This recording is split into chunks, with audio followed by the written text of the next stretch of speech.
Thank you so much for the good smiles, dear friends.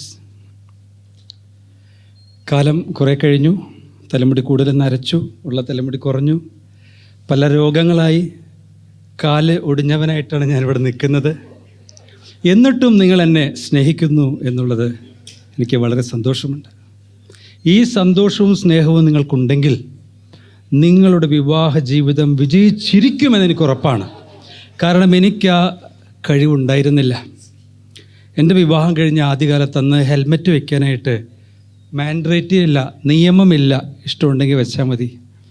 ഞാൻ എൻ്റെ ഭാര്യയോട് പറഞ്ഞു, ഹെൽമെറ്റ് വെച്ചാൽ തലമുടി കൊഴിയും, തലമുടി നരയ്ക്കും, അതുകൊണ്ട് ഞാനിത് വെക്കുന്നില്ല. കാരണം എനിക്കെൻ്റെ ഭാര്യയുടെ സ്നേഹമാണ്. എൻ്റെ ഭാര്യ പറഞ്ഞു, അച്ചായ, തലമുടി നരച്ചാൽ കുഴപ്പമില്ല, തലമുടി കൊഴിഞ്ഞാൽ കുഴപ്പമില്ല, തലയുണ്ടാവണം. ഞാൻ ഹെൽമെറ്റ് വെച്ചു. എൻ്റെ ഭാര്യ ഇന്നും സ്നേഹിക്കുന്നതന്നെ. എൻ്റെ കുടുംബജീവിതത്തിന് ദൈവത്തിൻ്റെ മഹാകൃപയാൽ ഇപ്പോഴും നിലനിൽക്കുന്നു. കർത്താവിന് സ്തോത്രം. ലോക ചരിത്രത്തിലെ ഏറ്റവും വലിയ സ്ഥാപനം എന്ന് പറയുന്നത് കുടുംബമാണ്, വിവാഹമാണ്. എത്ര മനോഹരമാണ് കുടുംബജീവിതം, വിവാഹ ജീവിതം എന്ന് പറയുന്നത്. ഒരു കുട്ടിയുണ്ടായിരുന്നു. ആ കുട്ടിയുടെ അയൽപക്കത്ത് പല മരണങ്ങൾ പല കാലങ്ങളിൽ നടന്നു. അപ്പോഴും അവൻ കുട്ടി തന്നെ. ആ കുട്ടി വിചാരിച്ചു തൻ്റെ വീട്ടിലെ ആരും ഒരിക്കലും മരിക്കുകയില്ല എന്ന്. പിന്നീട് അവന് പ്രായം കഴിഞ്ഞപ്പോൾ, വർഷം കഴിഞ്ഞപ്പോൾ അവന് മനസ്സിലായി മരണമെന്നത് അവൻ്റെ കുടുംബത്തിലും ബാധകമാണ് എന്ന്. അവൻ പ്രാർത്ഥിച്ചു, കർത്താവേ, ഒരു ബൈക്ക് വാങ്ങിക്കുന്നതിന് മുൻപ് ഞാൻ മരിക്കരുത്, ഒരു കാറ് വാങ്ങിക്കുന്നതിന് മുൻപ് ഞാൻ മരിക്കരുത്. പിന്നെ അവൻ്റെ തുടർച്ചയായിട്ടുള്ള പ്രാർത്ഥന ഒന്നായിരുന്നു, എൻ്റെ വിവാഹം കഴിയുന്നതിന് മുൻപ് ഞാൻ മരിക്കരുത്. ആ കുഞ്ഞു വലുതായി, പിതാവായി, ഗ്രാൻഡ് ഫാദറായി. അവനൊരു കാര്യം തിരിച്ചറിയുവാനിടയായി, ഏറ്റവും മനോഹരമാണ് കുടുംബജീവിതം. ആ കുട്ടി ആരാണെന്ന് ഞാൻ പറയുന്നില്ല. Marriage is A work of God. എന്തുകൊണ്ട് വിവാഹം, എന്തുകൊണ്ട് കുടുംബജീവിതം അത് മഹത്തരമാണ് എന്ന് ചോദിച്ചാൽ, ദൈവമാണത് കണ്ടുപിടിച്ചത്. ദൈവമാണ്, ദൈവത്തിൻ്റെ പ്രവൃത്തിയാണത്. It's a deep inseparable, deep and inseparable, and that is an initiative from God. വിവാഹ ജീവിതത്തിൻ്റെ പ്രത്യേകത അതാണ്. ഇത് ആഴമേറിയതാണ്, ഒരിക്കലും പിരിക്കാൻ കഴിയാത്ത ബന്ധമാണ്. അത് ആരംഭിച്ചവൻ, അതിന് ഇനീഷ്യേറ്റ് ചെയ്തവൻ ദൈവമാണ്, സൃഷ്ടാവാണ് എന്നുള്ളതാണ്. പിന്നെ എങ്ങനെ അത് പരാജയപ്പെടും? വിവാഹത്തെ കണ്ടുപിടിച്ചയാൾ ദൈവമാണെങ്കിൽ ഈ മഹാസ്ഥാപനത്തെ തകർക്കുന്ന പ്രവൃത്തി അത് കണ്ടുപിടിച്ചതും ആ പ്രവൃത്തി ചെയ്തുകൊണ്ടിരിക്കുന്നതുമാരാണ് നമ്മൾ കഴിഞ്ഞ സെഷൻസിലൂടെ കേട്ടു. അത് പിശാചാണ്, അത് മനുഷ്യനാണ്. ഓരോ വിവാഹങ്ങളും നടക്കുമ്പോൾ സ്വർഗം സന്തോഷിക്കുകയാണ്. എന്നാൽ വിവാഹങ്ങൾ പരാജയപ്പെടുമ്പോൾ സന്തോഷിക്കുന്ന വ്യക്തി ആരാണെന്ന് ചോദിച്ചാൽ അത് തീർച്ചയായിട്ടും പിശാചാണ്. ദൈവത്തിൻ്റെ കണ്ടുപിടുത്തമാണ് വിവാഹം എന്ന് പറയുന്നത്. ആളുകൾ ചിന്തിക്കുന്നത് വലിയ സാഹിത്യകാരന്മാർ, കലാകാരന്മാർ, അല്ലെങ്കിൽ ഹോളിവുഡ്, ബോളിവുഡ് ഒക്കെയാണ് പ്രണയം, സ്നേഹം, വിവാഹം കണ്ടുപിടിച്ചതെന്നാണ്. എന്നാൽ ഒരിക്കലുമല്ല, അത് ദൈവത്തിൻ്റെ കണ്ടുപിടുത്തമാണ്. എന്നാൽ ദൈവത്തിൻ്റെ ഈ വലിയ സ്ഥാപനം, ഈ കണ്ടുപിടുത്തത്തെ തകർത്ത മനുഷ്യൻ്റെ ഈ നാം പറയുന്ന ഡിവോഴ്സ്, ആ വാക്ക് തന്നെ നമുക്ക് പ്രയാസമുള്ള വാക്കാണ്. വിവാഹമോചനം എന്നുള്ള കാര്യമാണ് വാസ്തവത്തിൽ ഈ സ്ഥാപനത്തിന് ഏറ്റവും തടസ്സമായിട്ടിരിക്കുന്നത്. പിറ്റിരിം സൊറോക്കിൻ എന്ന ഒരു വ്യക്തിയെ നിങ്ങൾ കേട്ടിട്ടുണ്ടെന്ന് വിചാരിക്കുന്നു. 20-ാം നൂറ്റാണ്ട് കണ്ട ഏറ്റവും വലിയ ചരിത്രകാരനാണ്. അദ്ദേഹം വലിയൊരു പ്രൊഫസറും റിസർച്ചറുമായിരുന്നു. അദ്ദേഹത്തിൻ്റെ ഏറ്റവും ഇഷ്ടപ്പെട്ട വിഷയങ്ങൾ എന്താണെന്ന് ചോദിച്ചാൽ സിവിലൈസേഷൻ, കൾച്ചർ, സമൂഹങ്ങൾ എങ്ങനെ പരാജയപ്പെടുന്നു, എങ്ങനെയാണ് സമൂഹങ്ങൾക്ക് ശൈഥില്യം വരുന്നത് എന്ന് പഠിച്ച ഒരു വ്യക്തിയാണ്. അങ്ങനെ അമേരിക്കൻ സമൂഹത്തെ 1910 മുതൽ 1948 വരെ എന്താണ് അമേരിക്കയ്ക്ക് പറ്റിയ ഡിസിൻറ്റിഗ്രേഷൻ? അതിൻ്റെ കാരണം എന്താണെന്ന് അദ്ദേഹം റിസർച്ച് നടത്തി കണ്ടുപിടിച്ച കാര്യം, 1910 അമേരിക്കയിലെ വിവാഹങ്ങളിൽ 10% വിവാഹങ്ങൾ അത് ഡിവോഴ്സിൽ കലാശിച്ചപ്പോൾ 48 ആയപ്പോൾ അത് 25% വർദ്ധിച്ചു. അമേരിക്കയുടെ ഡിസിൻറ്റഗ്രേഷൻ, ശൈഥില്യം എന്ന് പറയുന്നത് വളരെ വർദ്ധിച്ചു. ഇന്ന് നമുക്കറിയാം ആ 25% എന്ന് പറയുന്നത് 50%-ത്തിലേറെ നിൽക്കുകയാണ്. എന്താണ് അതിൻ്റെ അർത്ഥം? വിവാഹം കഴിക്കുന്ന കപ്പിൾസിൽ പകുതിയിലേറെ ആളുകൾ വിവാഹമോചനം നേടുന്നു എന്നുള്ളതാണ് അതിൻ്റെ അർത്ഥം. പലപ്പോഴും വിവാഹമോചനം നേടുന്ന ആളുകൾ പറയുന്നത് വിവാഹമോചനം കോടതി അനുവദിക്കുന്ന സമയത്ത് ജയിച്ചു, വലിയൊരു വ്യക്തിപരമായിട്ടുള്ള നേട്ടമായിട്ടാണ് അവരത് കാണുന്നത്. പക്ഷേ നാം ശ്രദ്ധിച്ചാൽ അറിയാം, ജീവിതങ്ങൾ തകരുകയാണ്, കുടുംബങ്ങൾ തകരുകയാണ്. ആ വ്യക്തി വിചാരിക്കുന്നത് അദ്ദേഹം വിജയിച്ചു എന്നുള്ളതാണ്. എന്നു മാത്രമല്ല, ഈ വിവാഹമോചനം വഴി എത്ര വലിയ പ്രശ്നങ്ങളാണ്. നാം കേട്ടു ഫാദർലെസ് അമേരിക്ക എന്ന് കേട്ടു. എത്ര കുട്ടികളാണ് സിംഗിൾ പാരൻ്റ് ചിൽഡ്രനായിട്ട് വളർത്തപ്പെടുന്നവർ. നാം കേൾക്കുന്നില്ലേ, അമേരിക്കയിലെ സ്കൂളുകളിൽ ചിലർ തോക്കെടുത്തു എന്ന് കേൾക്കുന്നില്ലേ? എന്താണത്? മാതാപിതാക്കൾ 2 പേരും അവരെ വളർത്താതിരിക്കുമ്പോൾ, അവരുടെ 2 പേരുടെയും ശ്രമം ഈ കുഞ്ഞിൻ്റെ വളർച്ചയ്ക്ക് ഇല്ലാതിരിക്കുമ്പോൾ കുടുംബങ്ങൾ തകരുകയാണ്. 1965 മുതൽ 15 വർഷം വീതം എടുത്തു കഴിഞ്ഞാൽ 65 മുതൽ 80 വരെ ജനിച്ച ആളുകൾ നിങ്ങൾ കേട്ടിട്ടുണ്ട്, ജനറേഷൻ എക്സ്. അടുത്ത ജനറേഷൻ മില്ലേനിയൽസ് അല്ലെങ്കിൽ ജനറേഷൻ വൈ എന്ന് പറയും, പിന്നെ ഇസഡ് എന്ന് പറയും. അങ്ങനെ 2012 വരെയുള്ള 3 ഗ്രൂപ്പ് ജനറേഷൻസ് എടുത്തു കഴിഞ്ഞാൽ ഈ വിവാഹമോചനത്തിൻ്റെ നിരക്ക് അങ്ങനെ വർദ്ധിച്ചു വരികയാണ്. ഇത് അമേരിക്കയിലെ കാര്യം മാത്രമല്ല, നമ്മുടെ രാജ്യത്തും അല്ലെ പത്രം തുറന്നു നോക്കിയാൽ നമുക്ക് കാണാം, തൻ്റേതല്ലാത്ത കാരണങ്ങളാൽ വിവാഹമോചനം നേടിയത് എന്ന് നാം കാണുന്നു. വിവാഹമോചനം എന്ന് പറയുന്നത് തകർച്ചയാണ്, കുടുംബങ്ങൾക്ക് തകർച്ചയാണ് എന്ന് മാത്രമല്ല പാരൻസിനും തകർച്ചയാണ്. നിങ്ങൾ കേട്ടിട്ടുണ്ടാവും ഒരുപക്ഷെ, Guinness book of world records പരിശോധിച്ചാൽ അവിടെ ഗ്ലെൻ വോൾഫ് എന്ന് പറഞ്ഞ ഒരാളെ നിങ്ങൾ കേട്ടിട്ടുണ്ടാവാം. ആരെങ്കിലും കേട്ടിട്ടുണ്ടോ? അദ്ദേഹത്തിന് വലിയൊരു റെക്കോർഡുണ്ട്. ആ റെക്കോർഡ് എന്താണെന്ന് ചോദിച്ചാൽ, അദ്ദേഹം വിവാഹത്തെ ഒരു മിഷനായിട്ട് എടുത്ത ആളെന്നാണ് അവിടെ പറയുന്നതെങ്കിലും വാസ്തവത്തിൽ അദ്ദേഹം മിഷനായിട്ടെടുത്ത് വിവാഹത്തെ അല്ല, വിവാഹ മോചനത്തെയാണ്. 71-ാമത്തെ വയസ്സിൽ അദ്ദേഹം മരിക്കുമ്പോൾ, 97-ലാണ് മരിക്കുന്നത്. 29 വിവാഹം അദ്ദേഹം നടത്തി. 29 പ്രാവശ്യം അദ്ദേഹം പറഞ്ഞു, മരണം നമ്മെ വേർപിരിക്കും വരെ എന്ന് ചൊല്ലിയ ആളാണ്. 2 ആഴ്ച മുതൽ 8 വർഷം വരെ അദ്ദേഹം പലരോടുകൂടി ഒരുമിച്ച് ഭാര്യയായിട്ട് ജീവിച്ചു, അവരോടൊപ്പം ജീവിച്ചു. കേൾക്കൂ, ഇത് അദ്ദേഹം 71-ാം വയസ്സിൽ വലിയ ധനികനായിരുന്നു. ആ സമയത്ത് പാപ്പരായി അദ്ദേഹം ഹോസ്പിറ്റലിൽ മരിക്കുമ്പോൾ, കേൾക്കണം, അദ്ദേഹത്തിൻ്റെ ഫാമിലി ട്രീ എന്ന് പറഞ്ഞു കഴിഞ്ഞാൽ 29 സ്ത്രീകൾ, പലരിലും കുട്ടികളുണ്ട്. വലിയ ഒരാൾ പോലും ആ ഡെഡ് ബോഡി എടുക്കാൻ വന്നില്ല. അതാണ് വിവാഹമോചനം, അതിൻ്റെ അപകടം എന്ന് പറയുന്നത്. നാം ഡിവോഴ്സിനെ കുറിച്ച് അല്പം കൂടെ പഠിക്കുമ്പോൾ, ഡിവോഴ്സിനെ കുറിച്ച് പല കാഴ്ചപ്പാടുകളുണ്ട്. പറഞ്ഞു, സ്വർഗം സന്തോഷിക്കുന്ന സമയമാണ് വിവാഹം എന്ന് പറയുന്നത്. ഒരുങ്ങി ദൈവത്തിൽ ആശ്രയിച്ച് വിവാഹത്തിലേക്ക് പ്രവേശിക്കുന്ന ആ യുവതിയെയും യുവാവിനെയും സ്വർഗം ഏറ്റവും അംഗീകരിക്കുന്നു.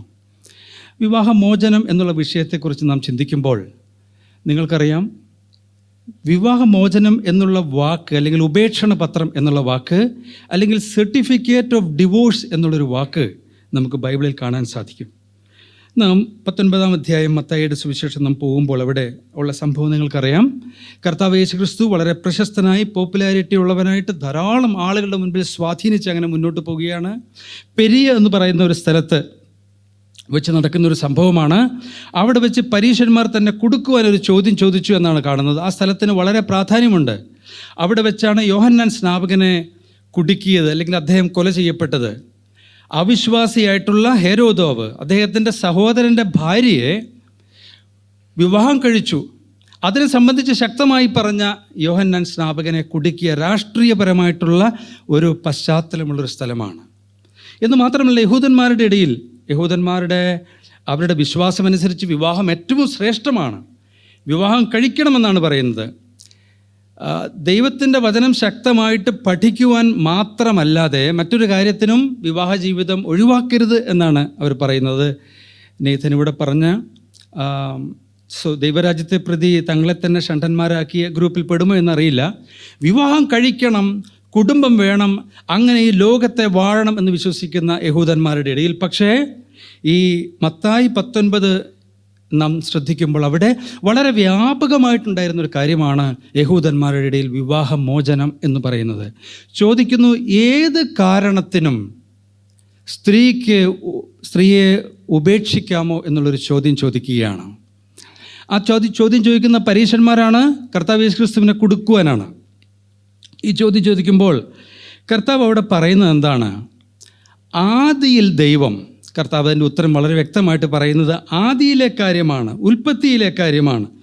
അതിനുശേഷം പറയുന്നു, പുരുഷൻ അപ്പനെയും അമ്മയെയും വിട്ട് ഭാര്യയോട് പറ്റിച്ചേരും, ഇരുവരും ഒരു ദേഹമായി തീരും, അവരെ വേർപിരിക്കരുത്.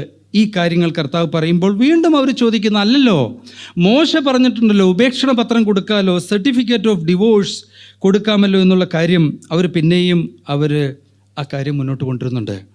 അപ്പോൾ വീണ്ടും കർത്താവ് അതിന് ഒരു കാര്യം പറയുന്നുണ്ട്, പരസംഗം നിമിത്തമല്ലാതെ ഉപേക്ഷിക്കരുത് എന്ന് പറഞ്ഞ് വീണ്ടും 8-ാം വാക്യത്തിലേക്ക് വരുമ്പോൾ കർത്താവ് പറയുന്ന കാര്യം, എങ്കിലും ആദിയിൽ അങ്ങനെ അല്ലായിരുന്നു എന്നുള്ള കാര്യം കർത്താവ് വീണ്ടും പറയുകയാണ്. നോക്കൂ, ഈ ഉപേക്ഷണ പത്രം അല്ലെങ്കിൽ സർട്ടിഫിക്കറ്റ് ഓഫ് ഡിവോഴ്സ് എന്നുള്ള കാര്യം കർത്താവിൻ്റെ മുൻപിൽ അവതരിപ്പിച്ചപ്പോൾ കർത്താവ് അതിന് മറുപടി പറഞ്ഞത് മുഴുവൻ ആദിയിലെ കാര്യമാണ്. ഒരു പുരുഷൻ ഒരു സ്ത്രീ എന്ന് ദൈവം വെച്ചിട്ടുള്ള വ്യവസ്ഥയെ കർത്താവ് അതിലേക്ക് കൊണ്ടുപോവുകയായിരുന്നു. പക്ഷേ ഉപേക്ഷണ പത്രം എന്നുള്ള വാക്ക്, അല്ലെങ്കിൽ ഉപേക്ഷിക്കാം, സർട്ടിഫിക്കറ്റ് ഡിവോഴ്സ് കൊടുക്കാം എന്നുള്ള ഒരു കാര്യം പഴയ നിയമത്തിലെ ഡ്യൂട്രോണമിയിലാണ് നമ്മൾ കാണുന്നത്. ആവർത്തന പുസ്തകം 24-ാം അധ്യായത്തിലാണ് കാണുന്നത്.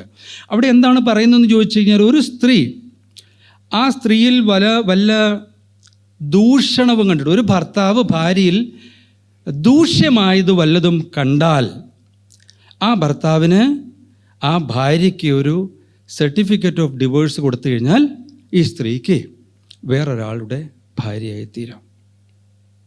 ഇനി രണ്ടാമത് വിവാഹം കഴിക്കുന്ന ആ വ്യക്തിക്ക് ഈ സ്ത്രീയെ വീണ്ടും താല്പര്യമില്ലാതെ വന്നാൽ, അല്ലെങ്കിൽ ആ ഭർത്താവ് മരിച്ചുപോയാൽ ആ സ്ത്രീക്ക് മടങ്ങി വന്ന് ആദ്യത്തെ ഭർത്താവിൻ്റെ ഭാര്യയായിരിക്കാൻ സാധ്യമല്ല. അത് ദൈവത്തിൻ്റെ സന്നിധിയിൽ അറപ്പാണ്. ഈ ഒരു സംഭവം പറയുന്നിടത്താണ് ഈ സർട്ടിഫിക്കറ്റ് ഓഫ് ഡിവോഴ്സ് എന്ന് പറയുന്നത്. അപ്പോൾ ഈ ഒരു വിഷയം യഹൂദന്മാരുടെ റബ്ബികളുടെ ഇടയിൽ വലിയ ചർച്ച, അല്ലെങ്കിൽ പല ഭാഗം അതിൽ ചിന്തിക്കുന്ന ആളുകളുണ്ട്. നമുക്കൊന്ന് ചെന്ന് കഴിഞ്ഞാൽ യഹൂദന്മാരുടെ ഇടയിൽ ഇതിനെക്കുറിച്ചുള്ള ചില ചിന്താഗതികൾ നമുക്ക് ശ്രദ്ധിക്കാം. ഷമായി എന്ന് പറയുന്ന ഒരു ജൂവിഷ് റബ്ബി, ഈ ഗുരു എന്ന് പറയുന്നത് യാഥാസ്ഥിതികമായിട്ടുള്ള ഓർത്തഡോക്സ് ചിന്താഗതിയുള്ള ഒരു വ്യൂ ആണ് അദ്ദേഹത്തിൻ്റെത്. കർത്താവ് യേശു ക്രിസ്തുവിൻ്റെ കാലത്തിന് മുൻപുള്ള ഒരാളാണ് ഷമായി എന്ന് പറയുന്ന ഈ യഹൂദ ഗുരു. അദ്ദേഹം പറയുന്ന കാര്യം, ഇതിലെ ചോദ്യം, എന്ത് കാരണത്താൽ? അപ്പം അദ്ദേഹം പറയുന്നത് തീർച്ചയായിട്ടും വ്യഭിചാരം എന്നുള്ള ഒരൊറ്റ കാര്യം, ആ കാര്യത്തിൻ്റെ പേരിലാണെങ്കിൽ അവിടെ ഉപേക്ഷണ പത്രം കൊടുക്കാം. മറ്റൊരു യഹൂദ ഗുരുവുണ്ട്, അദ്ദേഹത്തിൻ്റെ പേര് ഹില്ലേൽ എന്നാണ്. അപ്പോൾ അദ്ദേഹത്തിൻ്റെ ആശയം എന്താണെന്ന് ചോദിച്ചു കഴിഞ്ഞാൽ, അങ്ങനെയല്ല, ഇവിടെ നമ്മൾ കണ്ടു ഏത് കാരണത്താൽ. അദ്ദേഹം പറയുന്ന കാരണം എന്താണെന്ന് ചോദിച്ചു കഴിഞ്ഞാൽ അത് വ്യഭിചാരമാവണമെന്നില്ല. ഭർത്താവിന് വളരെ ഇഷ്ടപ്പെട്ട ഒരു പാത്രം, ആ പാത്രം ഭാര്യയുടെ കയ്യിൽ നിന്ന് വീണ് പൊട്ടിപ്പോയാൽ, ഭർത്താവിന് ഇഷ്ടമുള്ള രീതിയിൽ ഭക്ഷണം വച്ചു കൊടുക്കാതിരുന്നാൽ, അല്ലെങ്കിൽ ഉപ്പ് അല്പം കൂടിക്കഴിഞ്ഞാൽ, അല്ലെങ്കിൽ ഭാര്യ പബ്ലിക് പ്ലേസിൽ ഇറങ്ങി പുരുഷന്മാരോട് സംസാരിക്കുന്നു, അല്ലെങ്കിൽ ഈ ഭാര്യ കാലിൻ്റെ മുട്ട് മറ്റുള്ളവർ കാണുന്ന നിലയിൽ നടക്കുന്നു, അതല്ലെങ്കിൽ അമ്മായിയമ്മയും ബഹുമാനിക്കുന്നില്ല, ഭർത്താവിന് വേണ്ട വിധത്തിൽ ആദരവ് കൊടുത്ത് സംസാരിക്കുന്നില്ല, ഇതൊക്കെ മതിയായ കാരണമാണ് സ്ത്രീയെ അവിടുന്ന് ഉപേക്ഷിക്കാം. എന്നാൽ മറ്റൊരു വിദ്വാൻ, ഇവരൊക്കെ വിദ്വാൻ എന്ന് പറയാം അല്ലേ, അദ്ദേഹത്തിൻ്റെ പേര് അക്കീവ എന്നാണ്. അക്കീവ എന്ന് പറയുന്ന മറ്റൊരു ഗുരു, അദ്ദേഹത്തിൻ്റെ ആശയം ഇതിൽ നിന്നും വ്യത്യസ്തമാണ്. കേട്ടാൽ നമുക്ക് വളരെ ഗംഭീരമായിട്ട് തോന്നും. അദ്ദേഹം പറയുന്നത് വിവാഹ ജീവിതത്തിൻ്റെ വിജയത്തിൻ്റെ അടിസ്ഥാനം എന്ന് പറയുന്നത് സ്നേഹബന്ധം എന്നുള്ളതാണ്. സ്നേഹബന്ധം നിലനിർത്താൻ കഴിയുമ്പോഴാണ് വിവാഹ ജീവിതം നിലനിൽക്കുന്നതും വിജയിക്കുന്നതും. എന്നിട്ട് അദ്ദേഹം പറഞ്ഞു, ഈ സ്നേഹബന്ധം എപ്പോഴെങ്കിലും നഷ്ടപ്പെട്ടാൽ എന്താണ് പരിഹാരം? വിവാഹമോചനം.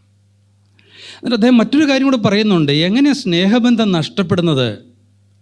അദ്ദേഹം പറയുകയാണ്, അക്കീവ എന്ന് പറയുന്ന റബ്ബി പറയുകയാണ്, ഒരു ഭർത്താവ് ഒരു ഭയങ്കര സുന്ദരിയായ ഒരു സ്ത്രീയെ കാണുന്നു. അപ്പോൾ ആ സ്ത്രീയെ ഇങ്ങനെ ധ്യാനിച്ചപ്പോൾ അത് ഭാര്യയേക്കാൾ ഇഷ്ടപ്പെട്ടു. അപ്പോൾ ഈ സുന്ദരിയായ സ്ത്രീയെ ഇഷ്ടപ്പെട്ട് കഴിഞ്ഞപ്പോൾ, ആ ചിത്രം മനസ്സിലുള്ളപ്പോൾ പിന്നെ ഭാര്യയെ നോക്കിയോ ഭാര്യയോട് അത്രയും ഇഷ്ടം തോന്നില്ല, ഭാര്യയോടുള്ള സ്നേഹം കുറഞ്ഞു. മതി, ഭാര്യയോടുള്ള ഇഷ്ടം കുറയാൻ എന്തെങ്കിലും കാരണമുണ്ടായാൽ അത് മതി വിവാഹമോചനത്തിന്. ഞാൻ വിചാരിക്കുന്നു അക്കീവയുടെ ആളുകൾ, അതിനേക്കാളും കൂടിയ ആളുകൾ നമ്മുടെ ഇടയിലുണ്ട്. ഈ ഇടയ്ക്ക് ഞാൻ എൻ്റെ +2 പഠിച്ച, പ്രീ ഡിഗ്രിക്ക് പഠിച്ച ആ ഗ്രൂപ്പിൽ നിന്ന് ഞാൻ മാറി നിൽക്കുകയാണ്. എല്ലാം വലിയ വലിയ ആളാണ്. തമാശ എന്ന് പറഞ്ഞു കഴിഞ്ഞാൽ വൃത്തികെട്ട തമാശ. ഒന്നിങ്ങനെയാണ് പറയുന്നത്, ഇവിടെ ആളുകൾ അവർ വിവാഹം കഴിഞ്ഞ് റിസപ്ഷന് ഞാൻ നിൽക്കുമ്പോൾ ഞാൻ സദസ്യരിലേക്ക് നോക്കി, ഓ എത്ര സുന്ദരികൾ, ഇവരൊക്കെ എവിടെയായിരുന്നു? ഞാൻ എൻ്റെ പെണ്ണിനെ അന്വേഷിച്ച് നടന്നപ്പോൾ ഇവരൊക്കെ എവിടെയായിരുന്നു? അവിടെ തുടങ്ങി. പ്രിയപ്പെട്ടവർ, അതുകൊണ്ട് ഇങ്ങനെയുള്ള ഗ്രൂപ്പിൽ നിന്നൊക്കെ മാറി നിന്നാൽ നല്ലത്. സിന്നേഴ്സ് ചോയ്സ് എന്ന് പറയുന്നത് that is the lowest level. നോക്കൂ, ആളുകൾക്ക് ഏതാ ഇഷ്ടം? ഏറ്റവും ചെറിയ കാര്യത്തിൻ്റെ പേരിൽ അങ്ങ് ഒഴിവാക്കിയേക്കുക. പാപികളാണ് അങ്ങനെ ചിന്തിക്കുന്നത്. ഇനി നമ്മൾ വിശ്വാസികളുടെ ഇടയിൽ വന്നു കഴിഞ്ഞാലും അവിടെ പല തരത്തിലുള്ള വ്യൂസ് ഉണ്ട്. നാം ശ്രദ്ധിച്ചാൽ, ഒന്ന് വളരെ സ്ട്രിക്റ്റ് വ്യൂ ആണ്. യാതൊരു കാരണവശാലും വ്യഭിചാരമല്ല എന്ത് ചെയ്തു കഴിഞ്ഞാലും വിവാഹമോചനവുമില്ല, പുനർവിവാഹവുമില്ല. അങ്ങനെ ചിന്തിക്കുന്ന സ്ട്രിക്റ്റ് വ്യൂ ഉണ്ട്. മറ്റൊന്ന് അഡൾട്ടറി വ്യൂ ആണ്. എന്താണ് അഡൾട്ടറി വ്യൂ എന്ന് ചോദിച്ചാൽ, കർത്താവ് പറഞ്ഞ ഈ കാര്യം പോർണോഗ്രാഫി അതിൽ നിന്നാണ് വരുന്നത്. അതായത് അവർ പറയുന്നത് ഇവിടെ നടന്നത് അഡൾട്ടറിയാണ്. അഡൾട്ടറി ആണ് എങ്കിൽ തീർച്ചയായിട്ടും വിവാഹമോചനം നേടാം. പക്ഷെ അതിൽ തന്നെ പുനർവിവാഹം വേണോ വേണ്ടയോ, അതിൽ 2 രീതിയിൽ ചിന്തിക്കുന്ന ആളുകളുണ്ട്. മറ്റൊന്ന് ബിട്രോഥൽ വ്യൂ എന്നുള്ളതാണ്. നമുക്കറിയാം, യഹൂദന്മാരുടെ ഇടയിൽ അവർ വിവാഹ നിശ്ചയം കഴിഞ്ഞിട്ടുണ്ടെങ്കിൽ ഏകദേശം 1 വർഷത്തോളമൊക്കെ കഴിഞ്ഞിട്ടാണ് വിവാഹം.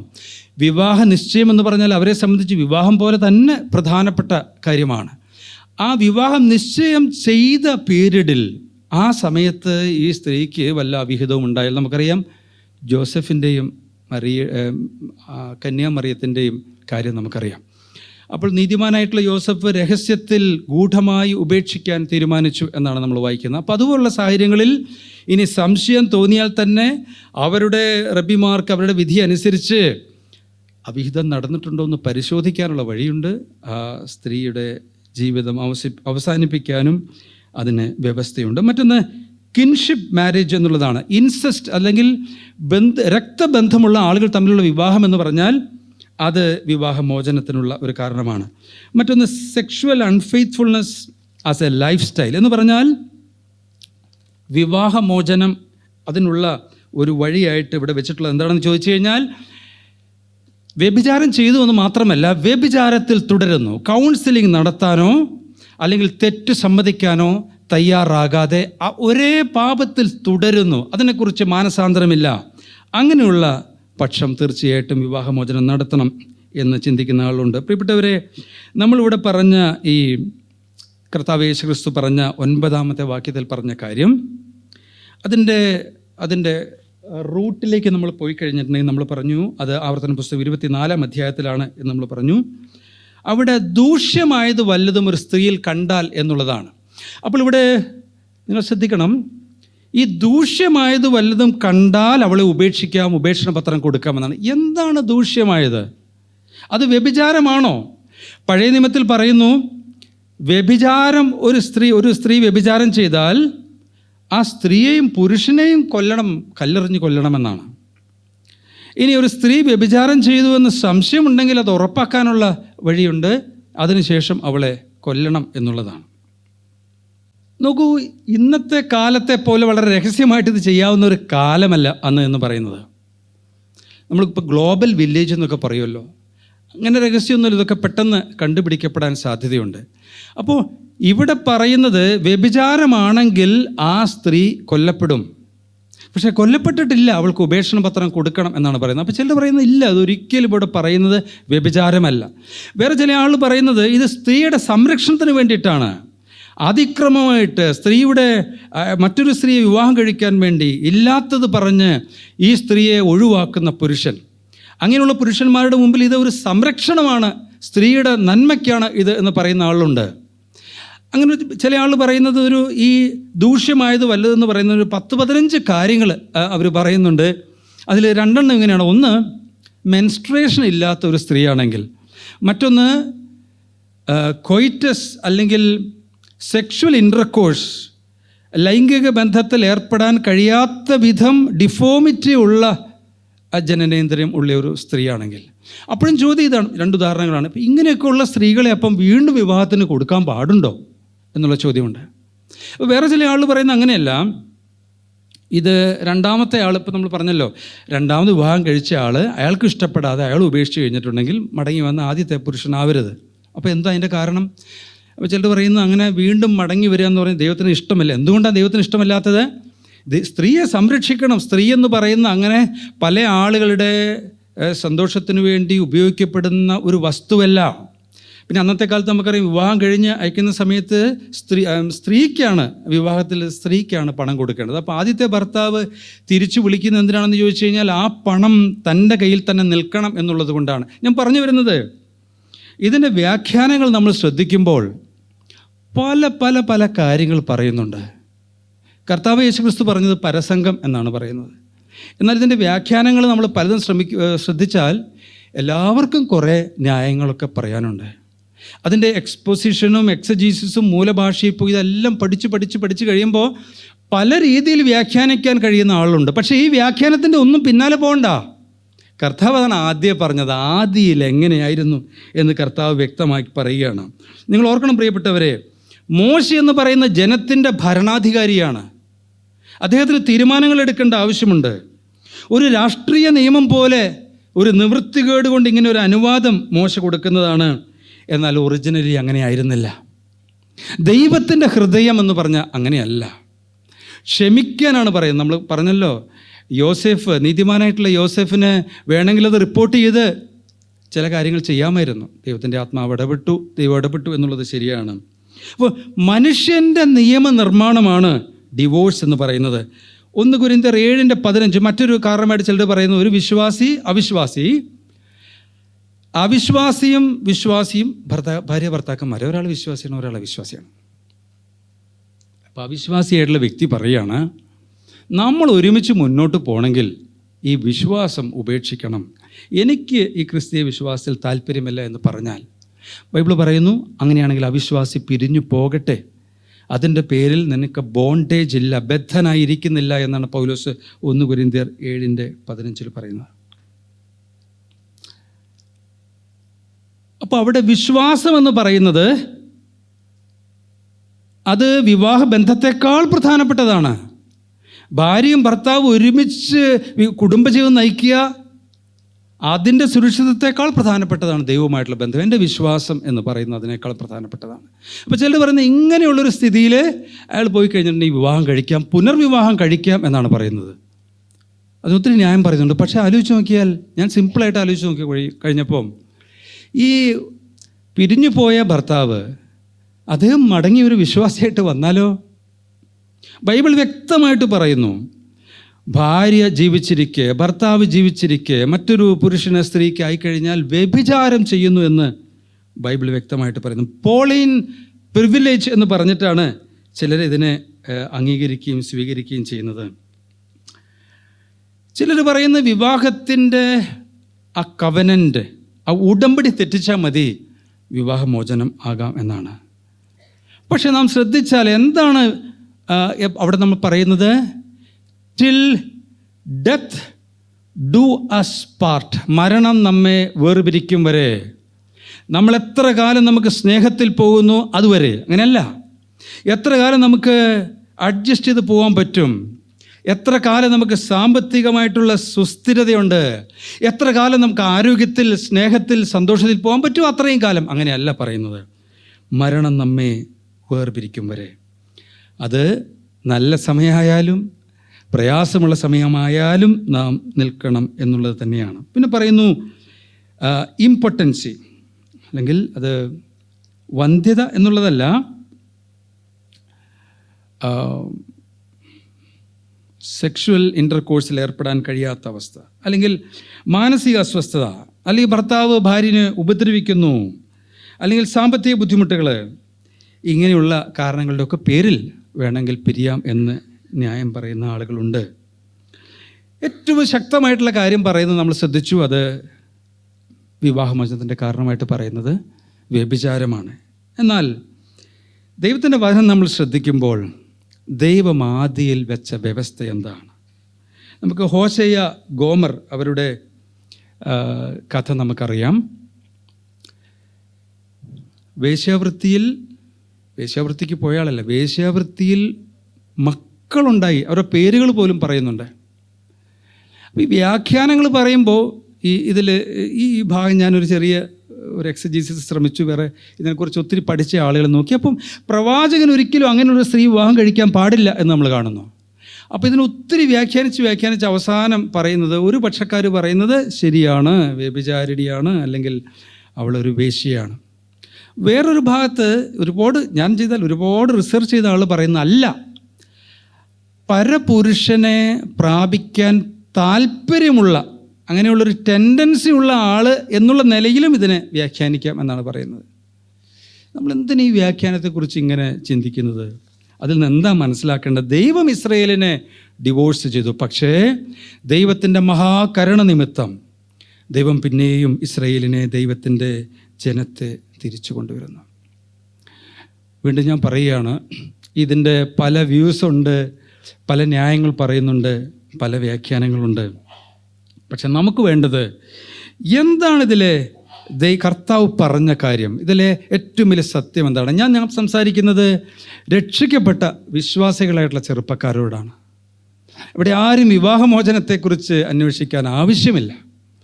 നമ്മളെ വിവാഹ ജീവിതം വിജയിക്കണം, ഇത് പരാജയപ്പെടില്ല എന്ന് ഉറപ്പാക്കിയിട്ടാണ് നിങ്ങൾ പോകേണ്ടത്. അങ്ങനെയുള്ള നമ്മൾ എന്തിന് വിവാഹമോചനത്തിൻ്റെ ഒരുപാട് ഇൻട്രിക്കസീസിലേക്ക് നമ്മൾ പോകുന്നു എന്നുള്ളത് പ്രസക്തമാണ്. ഇവിടെ 19:7 ഈ ഉപേക്ഷണ പത്രത്തെക്കുറിച്ച് പറയുന്നു. ശ്രദ്ധിക്കണേ, പരീശന്മാർ പറയുന്നത് മോശ കൽപ്പിച്ചല്ലോ എന്നാണ്.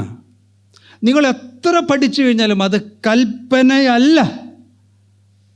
ഭാര്യയെ ഉപേക്ഷിക്കുക, ഭർത്താവിനെ ഉപേക്ഷിക്കുക, വിവാഹമോചനം നേടിക്കൊള്ളുക എന്നുള്ളത് ഒരിക്കലും ബൈബിളിൻ്റെ കൽപ്പനയല്ല. അതൊരു അനുവാദം എന്ന് പറയാം, ഒരു അക്കമഡേഷൻ എന്ന് പറയാം, അതിനൊരു കൺസെഷൻ, ഒരു ആനുകൂല്യം എന്ന് പറയാം. എന്തിനുള്ള ആനുകൂല്യം? മനുഷ്യൻ്റെ വിക്കഡ്നെസ്, മനുഷ്യൻ്റെ അഹങ്കാരം, മനുഷ്യൻ്റെ പാപം, മനുഷ്യൻ്റെ ബലഹീനത, അതിനുവേണ്ടി ദൈവം അതിനൊരു അക്കമഡേഷൻ കൊടുത്തു, നിവൃത്തികേട് കൊണ്ട് എന്ന് പറയാം. അതല്ലാതെ അതൊരിക്കലും ഒരു അംഗീകാരം എന്ന് നാം ചിന്തിച്ചു പോകരുത്. ഇവിടെ നമ്മൾ ശ്രദ്ധിക്കുമ്പോൾ അവിടെ കർത്താവ് പിന്നെയും പറയുന്നത്, ഈ കാര്യം പറഞ്ഞു, പരസംഗ നിമിത്തം എന്നുള്ള കാര്യം പറഞ്ഞിട്ട് പിന്നെയും പറയുന്ന ആദിയിൽ എങ്ങനെയായിരുന്നു എന്നുള്ളതാണ്. മർക്കോസിൻ്റെ സുവിശേഷം 10-ാം അധ്യായം നോക്കുമ്പോൾ ഇതേ സംഭവത്തിൽ തന്നെ ശിഷ്യന്മാർ പിന്നെ അടുത്ത് എന്നിട്ട് ചോദിക്കുന്നുണ്ട്. അപ്പോൾ കർത്താവ് അവരോട് പറയുക, ശിഷ്യന്മാരോട് പറയുക, പിന്നെയും പറയുകയാണ് നേരത്തെ പറഞ്ഞ കാര്യം, ഭാര്യ ഭർത്താവ് അവരെ ഉപേക്ഷിച്ച് മറ്റൊരു പുരുഷനെ സ്ത്രീക്കായി കഴിയുമ്പോൾ വ്യഭിചാരം ചെയ്യുന്നു എന്നാണ് പറയുന്നത്. കർത്താവ് ഇവിടെയൊക്കെ ചോദിക്കുന്ന ഒരു കാര്യമുണ്ട്, നിങ്ങൾ വായിച്ചിട്ടില്ലേ? ഇത് യഹൂദന്മാരുടെ പാരമ്പര്യമാണ്, അവരുടെ റബ്ബികൾ പറഞ്ഞ് പോകുന്ന കാര്യങ്ങളാണ്. മോശ നിവൃത്തിയില്ലാത്തത് കൊണ്ട് ചെയ്തതാണ്. എന്നാൽ എന്താണ് സൃഷ്ടാവ് തൻ്റെ സൃഷ്ടിയിൽ, അല്ലെങ്കിൽ ഒറിജിനൽ പ്ലാൻ എന്തായിരുന്നു, അത് നിങ്ങൾ വായിച്ചിട്ടില്ലേ എന്നാണ് ചോദിക്കുന്നത്. പ്രിയപ്പെട്ടവരെ, വിവാഹത്തെക്കുറിച്ചും വിവാഹമോചനത്തെക്കുറിച്ചുമുള്ള നിങ്ങളുടെ കാഴ്ചപ്പാട്, അതാണ് നിങ്ങളുടെ ദൈവത്തെക്കുറിച്ചുള്ള നിങ്ങളുടെ കാഴ്ചപ്പാടിൻ്റെ പ്രതിഫലനമാണത്. നിങ്ങൾ എത്രത്തോളം ഗൗരവമായിട്ട് ദൈവത്തെ കാണുന്നു. മലാക്കി പുസ്തകം, പഴയ നിയമത്തിലെ അവസാനത്തെ പുസ്തകം 2:16 വായിക്കുന്നു, ഗോഡ് ഹേറ്റ്സ് ഡിവോഴ്സ്. ഉപേക്ഷണത്തെ ദൈവം വെറുക്കുന്നു. അപ്പോൾ ഉൽപ്പത്തി തുടക്കത്തിൽ കർത്താവ് വളരെ വ്യക്തമായിട്ട് പറഞ്ഞു, ഒരു പുരുഷൻ ഒരു സ്ത്രീ, വ്യക്തമായിട്ട് കർത്താവ് പറഞ്ഞു. ഇതിന് മാത്രം സ്പേഴ്സ് ഇല്ല. കഴിഞ്ഞ ദിവസം ഞാൻ ആരോട് പറഞ്ഞു, എൻ്റെ ഒരു സ്നേഹിതനുണ്ട്, അദ്ദേഹത്തിന് ഓപ്പൽ കോർസ എന്ന് പറഞ്ഞൊരു കാർ, പഴയ കാർ, കമ്പനിയൊക്കെ നിന്നുപോയി, ഭയങ്കര ഇഷ്ടമാണ്. അപ്പോൾ അതിൻ്റെ സ്പെയർ പാർട്സ് കിട്ടാതായിട്ട് പുള്ളി ചെയ്തതെന്ന് വെച്ച് കഴിഞ്ഞാൽ വേറൊരു ഓപ്പൽ കോഴ്സ, ഒരു പഴയ കാർ, അതും കൂടെ വാങ്ങിച്ചു. അത് ഇടയ്ക്കിടയ്ക്ക് അതിൽ നിന്ന് ഇതെടുത്ത് ഇങ്ങനെ റിപ്പയർ ചെയ്യും. ആ പരിപാടി വിവാഹ ജീവിതത്തിൽ പറ്റില്ല. ഒരു പുരുഷൻ ഒരു സ്ത്രീ ദൈവം വെച്ചിട്ടുള്ള പരിപാടിയാണ്. ഒരു സംഗതി മാറ്റാൻ, ഒരു സ്പെയർ മാറ്റാൻ പറ്റില്ല, ആഗ്രഹിച്ചിട്ട് കാര്യമില്ല. നെഹമ്യാവിൻ്റെ പുസ്തകം അവസാനത്തെ അധ്യായം എന്ന് പറയുന്നത് നമുക്കറിയാം, കുറച്ച് പഴയ പുസ്തകമായിട്ടാണ്. പക്ഷേ ആ പുസ്തകം ശരിക്കും ക്രൊണോളജിക്കൽ ഓർഡർ വെച്ച് നോക്കുകയാണെങ്കിൽ ഈ മലാക്കിയുടെ സമയത്ത് തന്നെ ഉള്ളതാണ്. പ്രവാസത്തിന് ശേഷം ഒരു 100 വർഷം കഴിഞ്ഞ് തിരിച്ചു വന്നപ്പോൾ പുരോഹിതന്മാരായിട്ടുള്ള അടക്കം ആളുകൾ അഹങ്കാരികളായിട്ട് തീർന്നു. അവർക്കെല്ലാം ഉണ്ട്, ദേവാലയമുണ്ട്, അവിടെ എല്ലാ സംവിധാനങ്ങളും ഉണ്ട്, ആരാധനയുണ്ട്, ബലിയുണ്ട്. അവർ അഹങ്കാരികളായിട്ട് എന്ത് ചെയ്തു എന്നറിയാമോ? അവസാനത്തെ അധ്യായം വായിക്കുക, അല്ലെങ്കിൽ മലാക്കി 2-ാം അധ്യായം വായിക്കുക. അവിടെയൊക്കെ നമ്മൾ കാണുന്നത് എന്താണെന്ന് ചോദിച്ചാൽ, പുരോഹിതന്മാർ, യഹൂദ ഭാര്യമാരുള്ള പുരോഹിതന്മാരെ ജാതികളായിട്ടുള്ള സ്ത്രീകളെ അവർ എടുക്കുകയാണ്, പല സ്ത്രീകളെ എടുക്കുകയാണ്. ആ സാഹചര്യത്തിൽ കർത്താവ് പറയാണ്, വിവാഹമോചനത്തെ കർത്താവ് വെറുക്കുന്നു, ഉപേക്ഷണത്തെ കർത്താവ് വെറുക്കുന്നു എന്ന് പറയുകയാണ്. ദൈവം വെറുക്കുന്നതിനെ നമ്മൾ വെറുക്കണ്ടേ പ്രിയപ്പെട്ടവർ? ഇപ്പോൾ ആൾ പറയാം, എന്നാലും അങ്ങനെ ഒരു വ്യവസ്ഥ വെച്ചിട്ടില്ലേ, അപ്പം അത് നമ്മളങ്ങനെ മാറ്റാൻ പാടുണ്ടോ? ഞാൻ വീണ കാര്യം പറഞ്ഞു. ഇത്രയും വീതിയുള്ളൊരു സ്റ്റെപ്പിൽ കൂടെ 1.5 വയസ്സുള്ള ഒരു കൊച്ചിൻ്റെ കരച്ചിൽ മാറ്റാനായിട്ട് ഞാൻ ഓടി കയറി. എന്തിനാ ഓടിയത്? 58 വയസ്സുള്ള മനുഷ്യൻ 8 അടി എത്തിക്കഴിഞ്ഞപ്പോൾ കൊച്ചിൻ്റെ കരച്ചിൽ മാറി. കൊച്ചു ഒന്നും കൂടെ കരഞ്ഞു, ഒരു ചാട്ടം. കൊച്ചിനൊന്നും പറ്റില്ലേ എന്ന് വിചാരിച്ച് ഇങ്ങനെ പൊത്തി കെട്ടിപ്പിടിച്ചു. ബാലൻസ് പോയി നേരെ താഴേക്ക് വന്നു. കാൽക്കേനിയൽ ഫ്രാക്ചർ എന്നാണ് പറയുന്നത്. 2.5 ലക്ഷം രൂപയായി. പക്ഷേ അത് നമുക്ക് ഇൻഷുറൻസുകാർ തന്നു. നല്ല ഡോക്ടറെ കിട്ടി, നല്ല സർജറി നടത്തി. നടക്കാം, വലിഞ്ഞ് നടക്കാം. ഒരു കാലത്ത് ആളുകളുടെ നടത്തത്തെ വിമർശിച്ച് ചിരിച്ച എൻ്റെ ചിരി കണ്ട് നിന്ന ആളുകൾ ചിരിക്കുകയാണ്. അപ്പം ഞാൻ പറയുകയാണ്, ഇല്ലില്ല, വീണാൽ എന്താ, ഹോസ്പിറ്റലുണ്ടല്ലോ. ഇതൊക്കെ ആക്സിഡൻറ്റിൻ്റെ വകുപ്പിലാണ് പെടുന്നത്. ഞാൻ പിന്നെ ഡയബറ്റിക് ആയിട്ടുള്ള ആളാണ്, അത് കുഴപ്പമില്ല, ആക്സിഡൻറ്റിൻ്റെ വകുപ്പിലാണ്. അപ്പോൾ ഇനിയും പിന്നെ ഒന്ന് വീണാലോ, സൂക്ഷിക്കാതെ നടന്നാൽ വീണാൽ അവിടെ ശരിയാക്കാനുള്ള വ്യവസ്ഥയുണ്ടാവും. പരിണതഫലം അനുഭവിച്ചുകൊണ്ടിരിക്കുകയാണ്. ഓടാനും ചാടാനും പാടില്ല, സ്പീഡിൽ നടക്കാൻ പാടില്ല. അപ്പോൾ ഇങ്ങനെ ഒരു കൺസെഷൻ അവിടെ വെച്ചിട്ടുണ്ട്, ഒരു ഇളവുണ്ട്, ഒരു വകുപ്പ് കിടപ്പുണ്ട്. അതുകൊണ്ട് ഡിവോഴ്സ് എന്നാണോ? ഒരിക്കലും അല്ല പ്രിയപ്പെട്ടവരെ, അത് വലിയ അപകടമാണ്. ഒരിക്കലും അല്ല. It's only an allowance, not an endorsement. ഒരിക്കലും ഇത് അംഗീകാരമില്ല, ഒരു ഔദാര്യമാണ്. അതിനെ നമ്മൾ അംഗീകാരമായിട്ട്, അല്ലെങ്കിൽ ഒരു ദൈവത്തിൻ്റെ ഒരു അനുവാദം എന്ന് പറഞ്ഞാൽ അതിനെ എന്താ പറയുക, ദൈവം അങ്ങോട്ട് ഇപ്പോൾ പിതാക്കന്മാരും രാജാക്കന്മാരും ഒക്കെ കൂടുതൽ വിവാഹം കഴിച്ചില്ലേ, ദൈവത്തിന് ഇഷ്ടമാണെന്ന് ചോദിച്ചാൽ ഇല്ല, 1 man 1 woman എന്നുള്ളതാണ്. അതിൽ യാതൊരു വ്യത്യാസവും. പക്ഷേ അതിനെ അക്കോമഡേറ്റ് ചെയ്തില്ലേ എന്ന് ചോദിച്ചാൽ ദൈവത്തിൻ്റെ മഹാസ്നേഹവും കൃപയും കൊണ്ടാണത്. നമ്മൾ ഉൽപ്പത്തി പുസ്തകം 2:24 വരുമ്പോൾ അവിടെ പറയുന്നു, Genesis 2:24 specifies A deep inseparable union that God himself initiates. ദൈവത്തിൻ്റെ പരിപാടിയാണ്. ദൈവമാണ് മനുഷ്യനെ സൃഷ്ടിച്ചത്, ദൈവമാണ് പുരുഷനെ സ്ത്രീയെ സൃഷ്ടിച്ചത്. അവർക്ക് തമ്മിലുള്ള അട്രാക്ഷൻ കൊടുത്തത്, അവരെ ഒന്നാക്കി നിർത്തിയത്, അവർ ഒരു ദേഹമാണെന്ന് പറഞ്ഞത് ദൈവമാണെങ്കിൽ ഇതിനെ വിജയിപ്പിക്കാൻ ദൈവത്തിൻ്റെ ഉത്തരവാദിത്തമാണ്, ദൈവത്തിൻ്റെ ആവശ്യമാണ്, ദൈവത്തിൻ്റെ ഇഷ്ടമാണത്. ഒരു സാമൂഹിക സോഷ്യൽ എഗ്രിമെൻ്റ് ആണ് ശരിയാണ്. പക്ഷെ അതിനേക്കാൾ എത്രയോ വലിയ കാര്യമാണിത്. നോക്കൂ, ലോകത്തിൻ്റെ ചരിത്രത്തിലെ ആദ്യത്തെ കവിത എന്താണ്? എൻ്റെ അസ്ഥിയിൽ നിന്ന് അസ്ഥി, മാംസത്തിൽ നിന്ന് മാംസം. എന്താ അതിൻ്റെ അർത്ഥം? എൻ്റെ കുറവിനെ പരിഹരിക്കുന്ന ഒരാൾ, എന്നെ സമ്പൂർത്തി വരുന്ന, എന്നെ പെർഫെക്റ്റ് ആക്കുന്ന ഒരു വ്യക്തി, അതാണ് ദൈവം ഒരുക്കിയത്. ഇവിടെ നമ്മൾ കാണുന്നു, വിട്ടുപിരിയുക, പറ്റിച്ചേരുക, ഏക ദേഹമായി തീരുക. എത്ര ഗ്രേറ്റാണ് പ്രിയപ്പെട്ടവർ അത്. നോക്കൂ, വിട്ടു പിരിയുമ്പോൾ നാം എന്താ തീരുമാനിക്കുന്നത്? ഒരുപാട് പാരൻസിനെ വിട്ടു പിരിയുന്നു, എനിക്കിഷ്ടമുള്ള പലതിനെയും വിട്ടു പിരിയുന്നു. ഭാര്യയോട് പറയുകയാണ്, ഭർത്താവിനോട്, നിങ്ങളില്ലാതെ അങ്ങില്ലാതെ എനിക്കെന്ത് ആഘോഷം. വിട്ടുപിരിയും, ബാക്കി എല്ലാത്തിനെയും വിട്ടുപിരിയുകയാണ്. ഒറ്റയ്ക്കുള്ള പരിപാടികളൊന്നുമില്ല. ഒട്ടിച്ച് വെക്കുന്ന പോലെ ഇന്നലെ അവരോട് പറഞ്ഞു, 2 പേപ്പർ അങ്ങ് പശ വെച്ച് തേച്ച് ഒട്ടിച്ചിട്ട് അതിനെ 2ആയിട്ട് എടുത്താൽ പഴയതുപോലെ ഇരിക്കുമോ? അങ്ങനെ സാധിക്കാത്ത വിധത്തിൽ ദൈവത്തിന് വേണ്ടി സമർപ്പിച്ച 2 ജീവിതങ്ങൾ, ഒരു പുരുഷൻ ഒരു സ്ത്രീ, അവരെ ദൈവം ഒട്ടിച്ചു വെക്കുകയാണ്. ആ 2 പേരും വാസ്തവത്തിൽ 2 പേരും ഇല്ലാണ്ടായിപ്പോയിട്ട് 2 പേരോട് ചേർന്ന് ഒരു പുതിയ ആളാണ്. അതാണ് ഒട്ടിച്ചു വെക്കുക എന്ന് പറയുന്നത്. അടുത്ത് നമ്മൾ കാണുന്നത് വീവിങ് എന്നാണ് പറയുന്നത്. എന്താണ്? നെയ്ത്താണത്. അവർ 2 പേരും കൂടെ ദൈവത്തിൽ ആശ്രയിച്ച് ഞങ്ങളെ കൊണ്ട് പറ്റുന്നില്ല, അവിടെ നിന്ന് സഹായിക്കണേ എന്ന് പറഞ്ഞ് ദൈവത്തോട് ചേർന്ന് അവർ പണിയുകയാണ്. അവർ പണിത് അങ്ങനെ ഗോപുരങ്ങൾ അവർ നിർമ്മിക്കും. ഈഫൽ ഗോപുരം നിങ്ങൾ കേട്ടിട്ടുണ്ട്. പക്ഷേ ആ ഈഫൽ ഗോപുരം 20 വർഷം കൊണ്ട് നിർമ്മിച്ച ഈഫൽ ഗോപുരത്തിൽ നിങ്ങൾ അറിയണം, അവിടെ മുഴുവൻ സമയവും റൗണ്ട് ദ ക്ലോക്ക് അവിടെ ചില ക്രൂ ഉണ്ട്, ചില ജോലിക്കാരുണ്ട്. എന്താ ജോലിക്കാർ ചെയ്തെന്ന് അറിയാമോ? പല വെൽഡിങ് എപ്പോഴും ചെയ്തുകൊണ്ടിരിക്കുകയാണ്, ചില നെട്ടും ബോൾട്ടും ഒക്കെ എപ്പോഴും ടൈറ്റ് ചെയ്തുകൊണ്ടിരിക്കുകയാണ്. അങ്ങനെ ദൈവത്തിൽ ആശ്രയിച്ച് ഭർത്താവും ഭാര്യയും കൂടെ ഒരുമിച്ച് ചെയ്യുന്ന വലിയൊരു അധ്വാനമാണ് കുടുംബജീവിതത്തിൻ്റെ വിജയം എന്ന് പറയുന്നത്.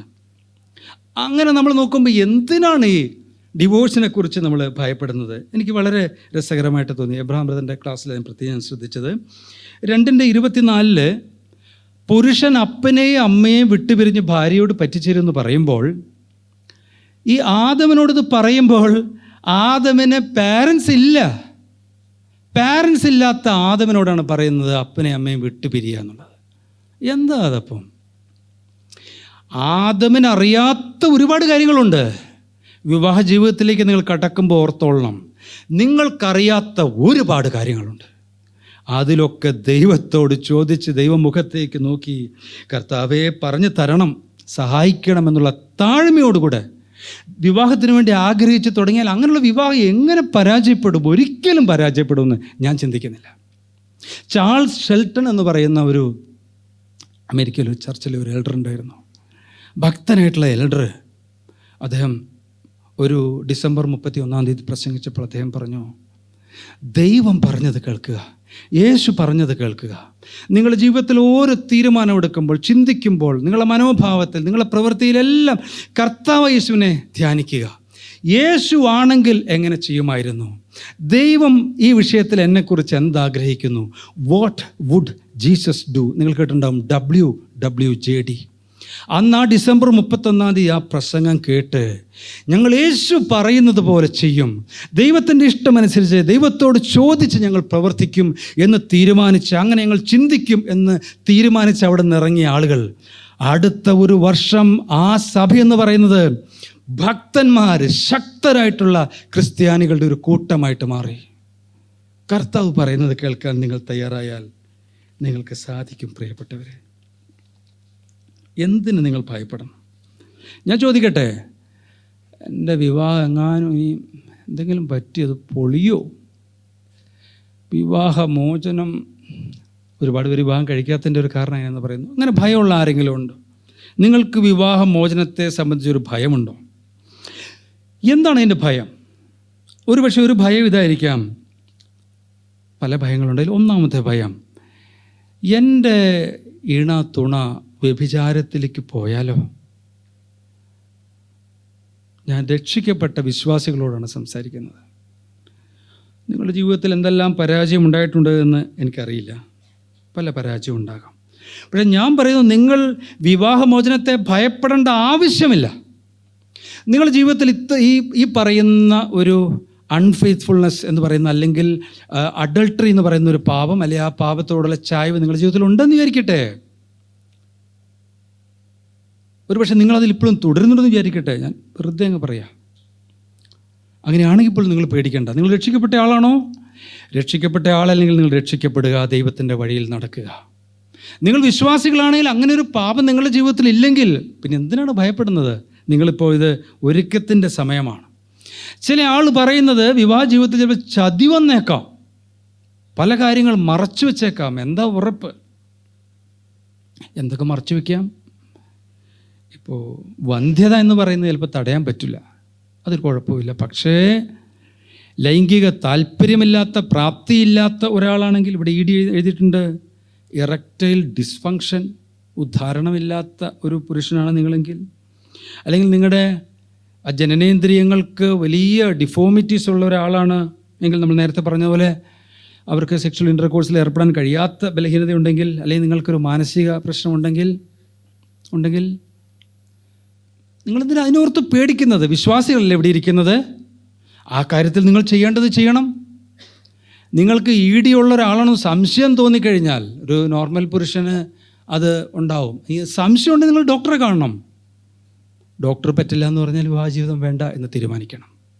ചതിക്കരുത് എന്ന് മാത്രമല്ല, അങ്ങനെയുള്ള ഒരാൾ വിവാഹ ജീവിതത്തിൽ കടന്നാൽ ആ വിവാഹത്തെ അത് അനൾമെൻ്റ് എന്നാണ് പറയുന്നത്. അത് വിവാഹം നടന്നിട്ടില്ല എന്നാണ്. കാരണം എന്താ ബൈബിൾ പറയുന്നത്?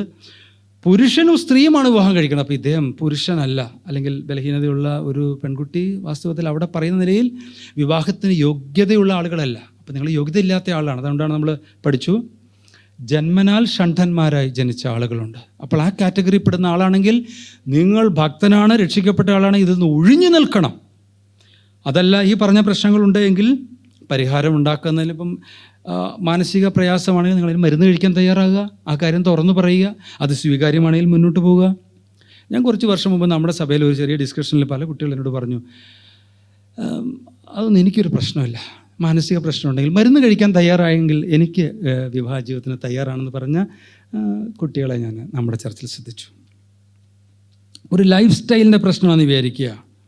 കുറേ കാലം അവിശ്വാസിയായിട്ട് ജീവിച്ചു, പല പെർവേർഷൻസ്, ലോകം കൊടുത്തിട്ടുള്ള മൂല്യങ്ങൾ ഉള്ളിൽ കിടക്കുകയാണ്. അദ്ദേഹം സബ്സ്റ്റൻസ് അബ്യൂസ് ഉണ്ടായിരുന്നു, അല്ലെങ്കിൽ ലഹരി ഉപയോഗിച്ചു. അദ്ദേഹത്തിന് ലോകത്തിൻ്റെ പ്രമാണങ്ങളായിരുന്നു. അപ്പോൾ ഈ പഴയ കാലത്തെ തെറ്റായിട്ടുള്ള എക്സ്പീരിയൻസ് എന്നുള്ള മോശം അനുഭവങ്ങളുള്ള ഒരു വ്യക്തിയാണ് എൻ്റെ തുണ. എന്ത് ചെയ്യും? നിങ്ങൾ വിവാഹം കഴിച്ചിട്ടില്ല, അങ്ങനെ ഒരു എക്സ്പീരിയൻസ് നിങ്ങൾക്കുണ്ടെങ്കിൽ ഒന്നാമത്തെ കാര്യം, ചർച്ച് ലൈഫ് നിങ്ങൾ പ്രധാനമായിട്ട് എടുക്കുക. പ്രശ്നത്തിന് പരിഹാരമുണ്ട്.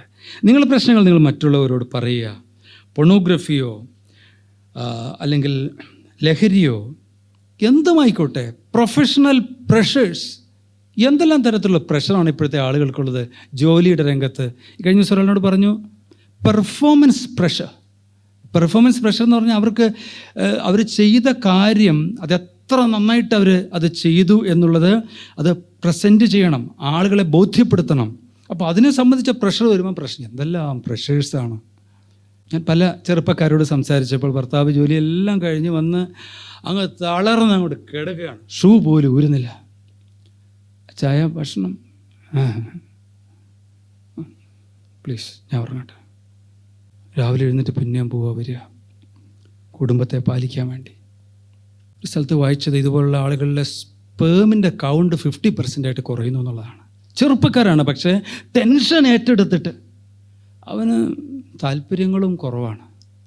അപ്പോൾ അങ്ങനെയുള്ള പ്രശ്നം ഉണ്ടെങ്കിൽ വലിയ ജോലി വേണ്ടാന്ന് വയ്ക്കണം.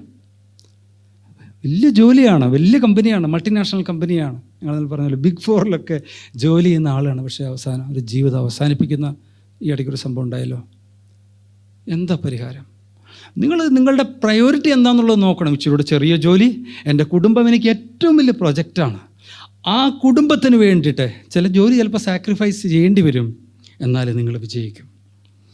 ഫൈനാൻഷ്യൽ ഇഷ്യൂസ്, നിങ്ങളെന്തിനാണ് അതിനെക്കുറിച്ച് പേടിക്കുന്നത്? ദൈവം നമ്മളെ നടത്തില്ലേ?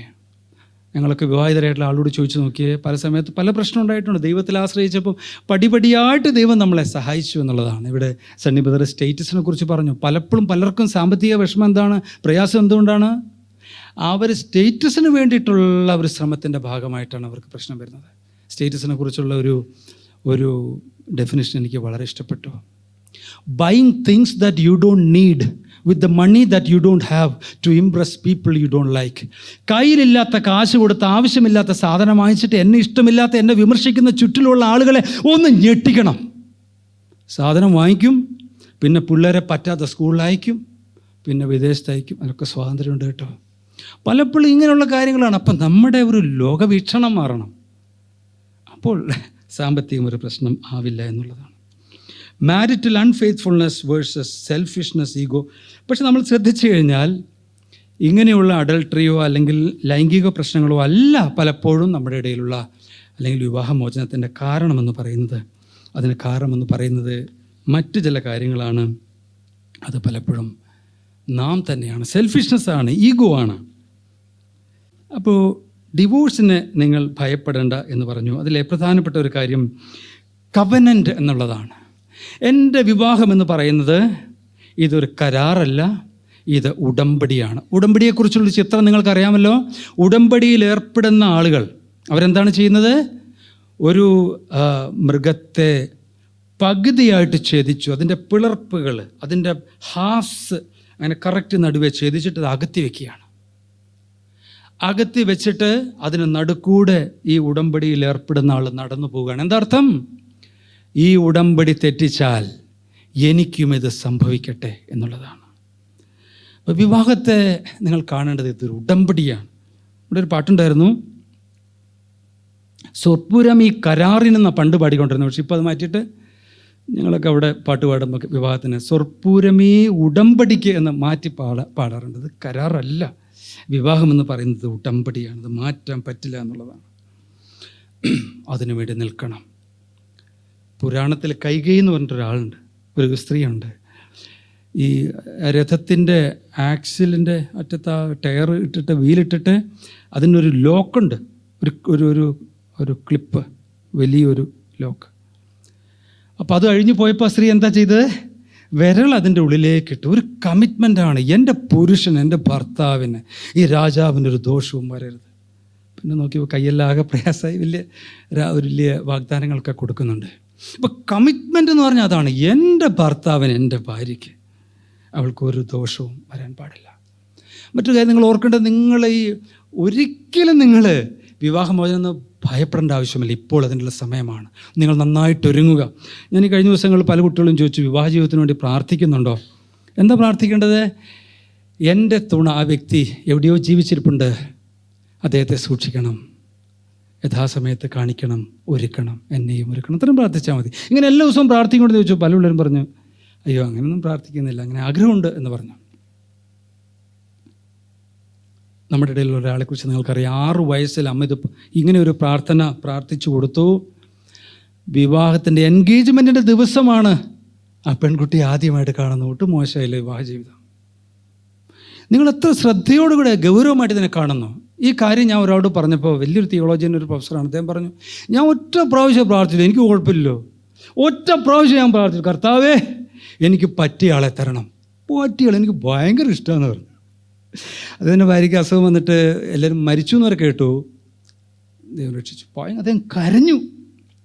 അപ്പോൾ ഈ കാര്യം അദ്ദേഹം പറഞ്ഞു, ഞാൻ ഒരു പ്രാവശ്യം, പക്ഷേ ആ ഒരു പ്രാവശ്യം പ്രാർത്ഥിച്ചപ്പോൾ എനിക്കൊരു കാര്യം ഉറപ്പായിരുന്നു. എനിക്ക് ഏറ്റവും ബെസ്റ്റായിട്ടുള്ള സ്ത്രീയെ തരാൻ ദൈവത്തിന് എൻ്റെ ഭാഗത്ത് തടസ്സമൊന്നുമില്ല. അതെനിക്ക് ഉറപ്പായിരുന്നു. ദൈവം തരുമെന്നുള്ള ആ വിശ്വാസത്തിൽ ദൈവം എനിക്ക് പറ്റിയാളെ തരുന്നത് കാത്ത് ഞാൻ ഇരിക്കുകയായിരുന്നു വിശ്വാസത്തോടെ എന്ന് പറഞ്ഞു. അപ്പോൾ എല്ലാ ദിവസവും പ്രാർത്ഥിച്ചു എന്നുള്ളതല്ല, ഇത് അത്ര ഗൗരവമായിട്ട് എടുക്കുന്നു എന്നുള്ളത് വളരെ പ്രധാനപ്പെട്ടതാണ്. അതിന് ഈ ഇടയ്ക്ക് വളരെ ഞെട്ടിച്ച ഒരു കാര്യം, നമ്മുടെ ചർച്ചിലുള്ളൊരു ഫാമിലി പറഞ്ഞു, ചെറുപ്പം മുതൽ എല്ലാ കുട്ടികൾക്ക് വേണ്ടി പ്രാർത്ഥിക്കും, വിവാഹത്തിന് വേണ്ടി ആഗ്രഹിച്ച് പ്രാർത്ഥിക്കും. വിവാഹത്തിൻ്റെ സമയമാകുമ്പോൾ അവർ പ്രാർത്ഥിക്കും. അവരൊരു സമയം വെച്ചിട്ടുണ്ട്. ആ സമയത്ത് ആദ്യം വരുന്ന വിവാഹത്തെ നടത്തി കൊടുക്കും. ഒന്നും പരാജയപ്പെട്ടില്ല. ഞാൻ ഞെട്ടിപ്പോയി. നോക്കൂ, അവർ ദൈവത്തിൽ വിശ്വസിക്കുന്നു, ദൈവത്തിൽ ആശ്രയിക്കുന്നു. സമയമായപ്പോൾ ആദ്യം വന്ന ആലോചന അത് നടത്തി കൊടുത്തു. ഒന്നും പരാജയപ്പെട്ടില്ല. എനിക്ക് അത്രയും വിശ്വാസമില്ല. എത്ര പേർക്ക് അത്രയും വിശ്വാസമുണ്ട്? ജീവിക്കുന്ന ദൈവത്തിൽ നിന്നൊക്കെ വിശ്വാസമുണ്ടോ പ്രിയപ്പെട്ടവർ?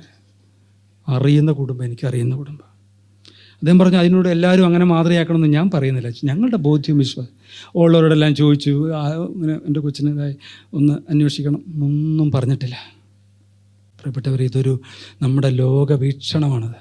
നമ്മൾ ആദ്യം പറഞ്ഞല്ലോ, വിവാഹത്തെക്കുറിച്ച്, വിവാഹമോചനത്തെക്കുറിച്ചുള്ള നിങ്ങളുടെ കാഴ്ചപ്പാടെന്ന് പറഞ്ഞാൽ ദൈവത്തെക്കുറിച്ചുള്ള നിങ്ങളുടെ കാഴ്ചപ്പാടാണ്. ദൈവത്തെ നിങ്ങൾ കളിയാക്കുകയാണ് വിവാഹമോചനം നല്ലതാണെന്ന് പറഞ്ഞാൽ. ഇവിടെ നമ്മൾ കേട്ടു, പലരും ചോദിച്ചു, ഈ 100% ഒരാളെ 100% സന്തോഷിപ്പിക്കാൻ പറ്റുമോ? എനിക്ക് തോന്നുന്നില്ല. ഈ ഭാര്യമാരങ്ങനെ അങ്ങ് സ്നേഹം കൊണ്ട് അങ്ങ് മതി എനിക്ക്. അത് ഭാര്യയും ഭർത്താവും മാത്രമേ ഇരിക്കുന്നു. ഒരാളെ അങ്ങനെ പൂർണ്ണമായിട്ട് തൃപ്തിപ്പെടുത്താൻ പറ്റില്ല. ഇവിടെ ബ്രദർ പറഞ്ഞല്ലോ, ഒരു വാക്യൂം, ഒരു ശൂന്യതയെക്കുറിച്ച് പറഞ്ഞില്ലേ. ദൈവത്തിന് മാത്രമേ സാധിക്കുള്ളൂ. ദൈവം ആഗ്രഹിക്കുന്ന നിലയിൽ നമ്മുടെ ജീവിതം പ്രയോജനപ്പെടുമ്പോൾ അത് സാധിക്കുന്നത്. സണ്ണിസോറൻ പറഞ്ഞല്ലോ, സണ്ണിസോറിന് ഒരു കാര്യം ഓർപ്പിച്ചു. എന്താണ് ഈ സംതൃപ്തി എന്ന് പറയുന്നത്? എൻ്റെ ജീവിതം അല്ലേ, അവിടെ നിന്ന് അൽഫാം വാങ്ങിക്കാൻ പോയിട്ട് പിന്നെ അതെ. അപ്പോൾ എൻ്റെ തൃപ്തി എന്ന് പറഞ്ഞത് ഇത് മറ്റുള്ള ആളിനെ സഹായിക്കുന്നതാണ്. ചോദ്യം ഇതാണ്, ഈ വിവാഹം എന്ന് പറഞ്ഞാൽ സന്തോഷത്തിന് വേണ്ടിയിട്ടാണോ? എൻ്റെ സന്തോഷത്തിന് വേണ്ടിയിട്ടാണോ? സന്തോഷം പിന്നെയും കൂടാൻ വേണ്ടിയിട്ടാണോ? അല്ല എന്നുള്ളതാണ്. നമ്മുടെ ഒരു പുതിയ തലമുറയിൽപ്പെട്ട ഒരു കുട്ടിയോട് സംസാരിച്ചു. പലരും പറയുന്നൊരു കാര്യമാണ്, നമ്മൾ നേരത്തെ പറഞ്ഞ കാര്യം. ഭർത്താവിന് ഭയങ്കര തിരക്ക്. എൻ്റെ ജീവിതത്തിൽ ഏറ്റവും വലിയ ആഗ്രഹം തന്നെ കുടുംബം എന്നുള്ളതായിരുന്നു. ഭർത്താവിനോടൊപ്പം ഒരുപാട് സമയം ഒന്നിച്ചിരിക്കണം. പക്ഷെ അദ്ദേഹത്തിന് തിരക്കാണ്, അദ്ദേഹത്തിനെ കൊണ്ട് പറ്റുന്നില്ല. അതെ, വളരെ തിരക്കാണ്. അങ്ങനെ കുട്ടി വിഷമിച്ചിരിക്കുന്ന സമയത്ത് ഒരു ദിവസം ഒരു ക്രിസ്ത്യൻ ബുക്ക് സ്റ്റോളിൽ ചെന്നപ്പോൾ അവിടെ ഗാരി തോമസ് എന്ന് പറഞ്ഞ ഒരാളുടെ പുസ്തകം, ദ സീക്രട്ട് മാരേജ് എന്ന് പറയുന്നൊരു പുസ്തകം. അപ്പോൾ ആ പുസ്തകം വാങ്ങിച്ചു. അതിൽ പറയാണ്, marriage is not for happiness, it is for holiness. എൻ്റെ ജീവിതം, എൻ്റെ വിവാഹം എന്ന് പറയുന്നത് ഇത് ദൈവത്തെ കൂടുതൽ ഉയർത്താനാണ്. എൻ്റെ ജീവിതം കൊണ്ട് മറ്റുള്ളവർക്ക് പ്രയോജനമുണ്ടാവണം. ആ കാര്യം ചിന്തിച്ച് പ്രാർത്ഥിച്ച് ആ കുട്ടി ഏറ്റവും ബെസ്റ്റ് ചെയ്യാൻ ശ്രമിച്ചു. ആ കുടുംബത്തിൽ വ്യത്യാസം വന്നു, ഭർത്താവിന് വ്യത്യാസം വന്നു. നമ്മുടെ കുടുംബ ജീവിതം കൊണ്ട് നമുക്ക് മറ്റുള്ളവരെ എത്രത്തോളം സ്വാധീനിക്കാൻ പറ്റുന്നുണ്ട്. മനുഷ്യർ നിങ്ങളെ നല്ല പ്രവൃത്തികളെ കണ്ടിട്ട് സ്വർഗസ്ഥനായ പിതാവിനെ മഹത്വപ്പെടുത്തേണ്ടത് നിങ്ങളുടെ വെളിച്ചം അവരുടെ മുമ്പിൽ പ്രകാശിക്കട്ടെ. നിങ്ങളിങ്ങനെ ജീവിക്കുമ്പോൾ ഈ ജീവിതം അവിശ്വാസികളെല്ലാം ഇങ്ങനെ നോക്കിക്കൊണ്ടിരിക്കുക, വളരെ വിമർശന ബുദ്ധിയോടുകൂടിയാണ് നോക്കുന്നത്. പക്ഷേ നിങ്ങളുടെ ആ നല്ല ജീവിതം കാണുമ്പോൾ, ഇവരുടെ ദൈവം കൊള്ളാൽ, ഇവരുടെ വിശ്വാസം എന്തൊരു വ്യത്യാസമുണ്ടല്ലോ, അതാണ് ഇവരുടെ ദൈവം, എന്താണ് ഇവരുടെ വിശ്വാസം. അവിടെ ആളുകളുടെ ജീവിതത്തിൽ മാറ്റം വരും. പ്രിയപ്പെട്ടവർ, ഞാൻ ഇനി പറയുന്ന പല നോട്ടും ഔസേപ്പൻ ചേട്ടൻ എനിക്ക് തന്ന കേട്ടോ. ഔസേപ്പൻ ചേട്ടൻ പഠിപ്പിക്കുന്നതിൽ അത്രയും നന്നായിട്ട് പഠിപ്പിക്കാൻ പറ്റില്ലെങ്കിലും, കാരണം ഔസേപ്പൻ പറഞ്ഞത് വിവാഹമോയെന്ന് പറഞ്ഞ് അവസാനിപ്പിക്കരുത്. അല്ല, ഇവിടെ പ്രശ്നത്തിനൊക്കെ പരിഹാരം ഉണ്ടെന്നുള്ള കാര്യം ഓർപ്പിക്കണമെന്ന് പറഞ്ഞു. പ്രിയപ്പെട്ടവരെ, ഈ ലോകത്തിലെ ഏറ്റവും വലിയൊരു ഭാഗ്യം, സന്തോഷം എന്ന് പറയുന്നത് വിവാഹ ജീവിതമാണ്. എൻ്റെ ജീവിതത്തിൽ എന്നെ ഏറ്റവും കൂടുതൽ സന്തോഷിപ്പിച്ച ആരാന്ന് ചോദിച്ചാൽ എൻ്റെ ഭാര്യ ബീന. ഏറ്റവും വിഷമിപ്പിച്ച ആരാന്ന് ചോദിച്ചാലും അതൊക്കെ ശരിയാണെങ്കിലും എൻ്റെ ഭാര്യനെ എനിക്ക് ഏറ്റവും ഇഷ്ടമാണ്. എന്നെ വിഷമിപ്പിച്ചിട്ടുണ്ട്. എനിക്ക് സുഖമില്ലാതെ കിടന്നപ്പോൾ എൻ്റെ അമ്മച്ചിക്ക് പോലും അതുപോലെ തന്നെ ശുശ്രൂഷിക്കാൻ പറ്റിയിട്ടില്ല. അച്ചായ, എൻ്റെ സ്ഥാപനം 1.5 ഏക്കർ സ്ഥലം വിറ്റിട്ട് തുടങ്ങിയ സ്ഥാപനം തകർന്ന് അടിഞ്ഞു പോയി. എന്തിനാ അച്ചായ ഈ മാല പോട്ടേന്ന് ഞാൻ പറഞ്ഞു, പണയം വെച്ച് എന്തിനാ വിറ്റേക്കാന്ന്. അങ്ങനെ കൂടെ നിൽക്കുന്ന ഒരാൾ, ഇതിനേക്കാൾ വലിയ സന്തോഷം എന്താണ്? ഇത് കൂടെയുണ്ട്. തല പോയിരുന്ന് മാത്രമേ ആഗ്രഹിച്ചുള്ളൂ.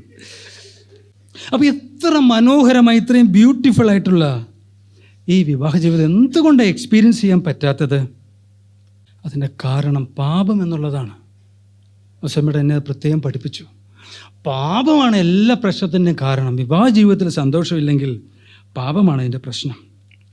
വിലക്കപ്പെട്ട കാര്യങ്ങളോടുള്ള താല്പര്യം, അതൊരു വ്യഭിചാരത്തിൻ്റെ സ്വഭാവം. അത് എനിക്ക് പാടില്ല എന്ന് ദൈവം വെച്ചിട്ടുള്ള കാര്യങ്ങളോടുള്ള എൻ്റെ താല്പര്യം എന്ന് പറയുന്നത് അത് പാപമാണ്, അത് വ്യഭിചാരമാണ്. ആത്മീയ വ്യഭിചാരം എന്ന് പറഞ്ഞാൽ എന്താ അല്ലേ? പ്രശ്നമാണ്. അപ്പോൾ എന്തുകൊണ്ടാണ് ഈ കോൺഫ്ലിക്ട്സ് എന്നുള്ളൊരു ചോദ്യമുണ്ട്. നമ്മുടെ മനോഭാവം, നമ്മുടെ അഭിപ്രായം, നമ്മുടെ താല്പര്യം, ഇതിലെല്ലാം വ്യത്യാസമാണ്. പല വിഷയങ്ങളിലും വ്യത്യാസമാണ്. എന്ത് ചെയ്യാൻ പറ്റും? കുറേയൊക്കെ നമുക്ക് മാറാം. മറ്റേ ആൾ മാറാൻ ആഗ്രഹിക്കുക, അല്ല, നമുക്ക് കുറേ മാറാം. കുറേയൊക്കെ മാറാൻ പറ്റുള്ളൂ, പറ്റുന്നിടത്തോളം മാറുക. പക്ഷെ നമ്മുടെ ധൈര്യം എന്താണെന്ന് അറിയാമോ? നിങ്ങൾ കല്യാണം കഴിക്കുന്ന ആൾ വിശ്വാസിയാണെന്ന് ഉറപ്പുവരുത്തണം. കുറേ അധികം സമയം എടുത്തോട്ടെന്നേ, തിരക്ക് പിടിക്കണ്ട, അതിൻ്റെ പേരിച്ചിട്ട് സമയം പോയാലും കുഴപ്പമില്ല. പക്ഷെ ഒന്നും ഓർത്തോളണം, എന്താണ്? നിങ്ങളൊരു തീരുമാനം എടുത്തു കഴിഞ്ഞാൽ ഈ കല്യാണം കഴിക്കുന്ന വ്യക്തി നാളെ ഒരുപക്ഷെ അയാളുടെ സ്വഭാവം കൊണ്ട് എനിക്ക് വേണ്ട എന്ന് തോന്നാനുള്ള സാധ്യതയുണ്ട്. പക്ഷേ തീരുമാനം എടുത്തു കഴിഞ്ഞാൽ പിന്നെ ആ വ്യക്തി എന്നുമുള്ള വ്യക്തിയാണ്. ഞാൻ പറഞ്ഞത്, നമ്മുടെ വിവാഹ ജീവിതം വിജയിക്കും. കാരണം നമുക്ക് രണ്ടുപേർക്കും ഒരേ ലക്ഷ്യമല്ലേ ഉള്ളത്. എന്തെല്ലാം വ്യത്യാസങ്ങളായിക്കോട്ടെ, പക്ഷേ നമ്മുടെ ലക്ഷ്യം ഒന്നല്ലേ. നമുക്ക് ചില കോമൺ ഗോൾസ് ഇല്ലേ? അത് നിങ്ങൾ ഉറപ്പുവരുത്തണം, ചോദിക്കണം, ഒത്തിരി ചോദ്യം ചോദിക്കണം. ഒരുക്കം എന്നുള്ളത് വളരെ വളരെ പ്രധാനപ്പെട്ടതാണ്. ചുമ്മാ പോയിട്ട് എന്തെങ്കിലും ചോദിക്കുക, എന്താണ് ജെസ്സി, നിൻ്റെ പേരെന്താ ജെസ്സി എന്നല്ലേ? നമ്മുടെ ഒരു സൗരം പ്രാർത്ഥിച്ചൊരുങ്ങിയിട്ട് 150 ചോദ്യം എഴുതി വെച്ചു. അത്രയും ചോദിച്ചെന്നറിയില്ല. 150ാമത്തെ ചോദ്യം ഇതായിരുന്നു, ഏറ്റവും ഒടുവിൽ വാങ്ങിച്ച ആ ചുരിദാറിന് എന്താ വില? കണ്ടോ? നല്ല വിവാഹ ജീവിതം നയിക്കുന്നു. ഹോം സ്കൂളിങ് നല്ലതായിട്ട് സന്തോഷമായിട്ട് പോകും. എനിക്ക് അവരെ കാണുമ്പോൾ ചിലപ്പോൾ അസൂയ തോന്നാറുണ്ട്. സാധിക്കും ഇതൊക്കെ, എന്തിനാ ഒത്തിരി കാശ്? അപ്പോൾ ഇത് ചോദിക്കണേ, എന്താ ഒരു താല്പര്യം, എന്താ ലക്ഷ്യം? വേറെ പരിചയമുള്ള ആളോട് വഴിയൊക്കെ അന്വേഷിക്കാവുന്ന എല്ലാ രീതിയിലും അന്വേഷിക്കണം. ഈ ഇടയ്ക്ക് ഞങ്ങളുടെ ചർച്ചിൽ ബേദ് പറഞ്ഞു, കല്യാണത്തിൻ്റെ തലേന്ന് ഞാൻ പ്രാർത്ഥിച്ചാകെ വശം കെട്ടു. ഈ കല്യാണം വേണോ വേണ്ടയോ എന്ന് കല്യാണത്തിൻ്റെ തലേ ദിവസം അവസാനം ബൈബിൾ വായിച്ച് ഒരധ്യായം വായിച്ചോ മനസ്സിലായി ഇത് തന്നെയാണ് വേണ്ടതെന്ന്. എന്നാലും കുഴപ്പമില്ല, അന്ന് രാവിലെ ആണെങ്കിലും വേണ്ടില്ല, ഒരു വിധത്തിൽ മുന്നോട്ട് പോകാൻ പറ്റുന്ന അല്ല എന്ന് നിങ്ങൾക്ക് ഉറപ്പ് വന്നു കഴിഞ്ഞാൽ, ശരിയാ തീരുമാനമൊക്കെ പ്രധാനപ്പെട്ടാണ്, പക്ഷേ എന്നാലും പിന്മാറിയാലും കുഴപ്പമില്ല. പക്ഷേ കല്യാണം കഴിഞ്ഞാൽ പിന്നെ ഇതല്ലാതെ പറഞ്ഞ് ഒട്ടിച്ച് വയ്ക്കുക എന്ന് പറയില്ലേ, ഐ എം സ്റ്റക്ക്, ഇംഗ്ലീഷുകാരുടെ പ്രയോഗം, കുടുങ്ങിപ്പോയി. പഴയ കാലത്ത് കെട്ടി ഞാൻ പെണ്ണ് കെട്ടി. ഞാൻ കണ്ടു എൻ്റെ ചേട്ടന്മാരൊക്കെ കല്യാണത്തിൻ്റെ തലേന്നേ ആൺകെട്ടുമുണ്ട് പെൺകെട്ടുമുണ്ട് നോക്കണം നന്നായിട്ട് കറക്റ്റാണോ എന്നുള്ളത്. അത് പഠിക്കുക. ആ പെൺകെട്ടാണെങ്കിൽ വലിച്ചു കഴിഞ്ഞാൽ പോകും, പക്ഷെ ആൺകെട്ട് കെട്ടിയ പൊട്ടിക്കാന്നല്ലാതെ പോവില്ല. അപ്പോൾ അതാണ് സംഗതി എന്ന് പറയുന്നത്. ഇത് കേട്ട അതിന് മാറ്റമില്ല. അതൊരു ചലഞ്ചായിട്ട് നിങ്ങൾ എടുക്കണം. അല്ലാതെ ഒരു ചെറിയ വകുപ്പ് അവിടെ വെച്ചിട്ടുണ്ട്, വേണമെങ്കിൽ പിരിയാന്ന്, അതിൽ പിടിച്ചിട്ട് നമ്മൾ തൂങ്ങരുത് എന്ന് ഞാൻ അപേക്ഷിക്കുകയാണ്. നോക്കൂ, നമ്മുടെ പല ബാക്ക്ഗ്രൗണ്ട്സ് ഉണ്ട്, വ്യത്യസ്തമാണ്. കുറേ കാര്യങ്ങളൊക്കെ വ്യത്യസ്തമാണ്. നമുക്ക് കുറേയൊക്കെ അഡ്ജസ്റ്റ് ചെയ്യാം. പിന്നെ എന്താണ് നമ്മളെ ഭയപ്പെടുത്തുന്ന കാര്യം? നമ്മുടെ ഇണയുടെ അല്ലെങ്കിൽ തുണയുടെ പലതരത്തിലുള്ള വ്യത്യസ്തമായിട്ടുള്ള എക്സ്പീരിയൻസസ് ഉണ്ട്. അപ്പോൾ അതിൻ്റെ പ്രശ്നങ്ങൾ വിവാഹത്തിന് ശേഷം ഉണ്ടാകാം. ശരി, പിന്നെ അതിൻ്റെ ബാക്കി നോക്കുക. നമുക്ക് നല്ല ആൾ, നമ്മളെ ഓർത്ത് പ്രാർത്ഥിക്കുന്ന ആളില്ലേ, നമുക്ക് കൗൺസിലിംഗ് തരുന്ന ആളില്ലേ, സമാനമായ പ്രശ്നത്തിൽ കൂടെ കടന്നു പോയിട്ടുള്ള ആളുകളില്ലേ. അപ്പോൾ ഈ പ്രശ്നത്തിൻ്റെയൊക്കെ ഏറ്റവും പ്രധാനപ്പെട്ട കാര്യം നമ്മൾ പറഞ്ഞതുപോലെ കോൺഫ്ലിക്ട്സ് ഡ്യൂ ടു സിൻ എന്നുള്ളതാണ്. മത്തായി 19:8-9 നമ്മൾ കണ്ടു. അവിടെ നമ്മൾ കാണുന്നു, പരസംഗം നിമിത്തമല്ലാതെ. സ്റ്റീലിംഗ് എന്നൊരു വാക്ക് നിങ്ങൾ കണ്ടു, ഷറാക്ക് എന്നൊരു വാക്ക് നിങ്ങൾ കണ്ടു, സെക്സ്റ്റിംഗ് എന്നൊരു വാക്ക് കണ്ടു. എന്താണത്? ടെക്സ്റ്റിങ്ങും പിന്നെ സെക്സും കൂടെ ചേരുന്നതാണത്. സെക്ഷുവൽ ടോക്സ് എന്ന് കണ്ടു. ഇതൊക്കെ എന്താ പ്രിയപ്പെട്ടവരെ? ഈ ഇടയ്ക്ക് എൻ്റെ ഒരു സ്നേഹിതൻ പറഞ്ഞു, പഴയ ഈ സ്കൂളിൽ പഠിച്ച അവസാനം വീണ്ടും ചങ്ങാത്തം വന്നപ്പം ഇടയ്ക്കൂടെ ഇങ്ങനെ എന്തോ ഇതുപോലത്തെ ഒരു സെക്സ്റ്റിംഗ് പോലെന്തോ നമസ്കാരം പറഞ്ഞ് അവിടെ നിന്ന് ഒഴിഞ്ഞു എന്ന് പറഞ്ഞു. സൂക്ഷിക്കണം. അപ്പോൾ ആൾ എനിക്ക് സുഖവും സന്തോഷമുള്ള കാര്യം എനിക്ക് ചെയ്യാന്നേ, എനിക്ക് സ്വാതന്ത്ര്യമുള്ള എൻ്റെ റൂമിൽ ആരും എന്നെ അന്വേഷിക്കാതിരിക്കുമ്പോൾ എനിക്കിഷ്ടമുള്ളത് ചെയ്യുക. നമ്മളൊക്കെ പലരും ജോലി ചെയ്യുന്ന ആളുകളാണ്. നിങ്ങളുടെ റൂമിൽ, നിങ്ങളുടെ ഓഫീസിൽ, നിങ്ങളുടെ ക്യാബിനിൽ ആരെങ്കിലും വന്ന് ഇടപെടുമോ? അവിടെയാണ് നിങ്ങൾ ഷറാക്ക് എന്നുള്ള ഒരു കാര്യം കാണേണ്ടത്.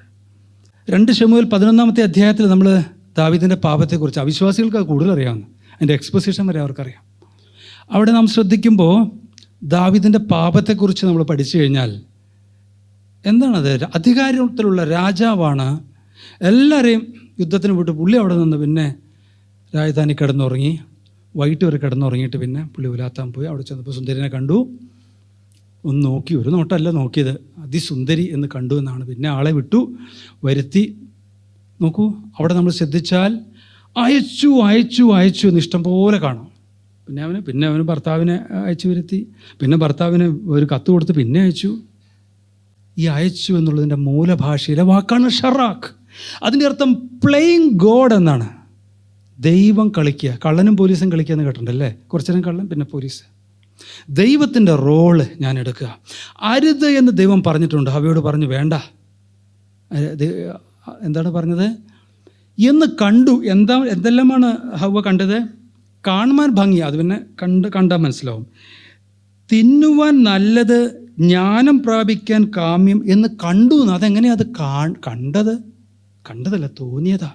അത് എക്സ്പീരിയൻസ് ചെയ്യുമ്പോഴല്ലേ അതറിയാൻ പറ്റുള്ളൂ. അപ്പോൾ എനിക്ക് തോന്നുന്നത്, എനിക്ക് ഇഷ്ടമുള്ളത്, എനിക്ക് സ്വാതന്ത്ര്യമുള്ളത്, എനിക്ക് അധികാരമുള്ളത്, അത് ഞാൻ ചെയ്താൽ അതിനാണ് ഷറാക്ക് എന്ന് പറയുന്നത്. നമ്മുടെ അടിസ്ഥാനപരമായ വലിയൊരു പാപമാണ്. എനിക്ക് സുഖം ഇഷ്ടമുള്ള കാര്യങ്ങൾ ഞാൻ ചെയ്യുന്നു. മോഷണമല്ലേ അത്?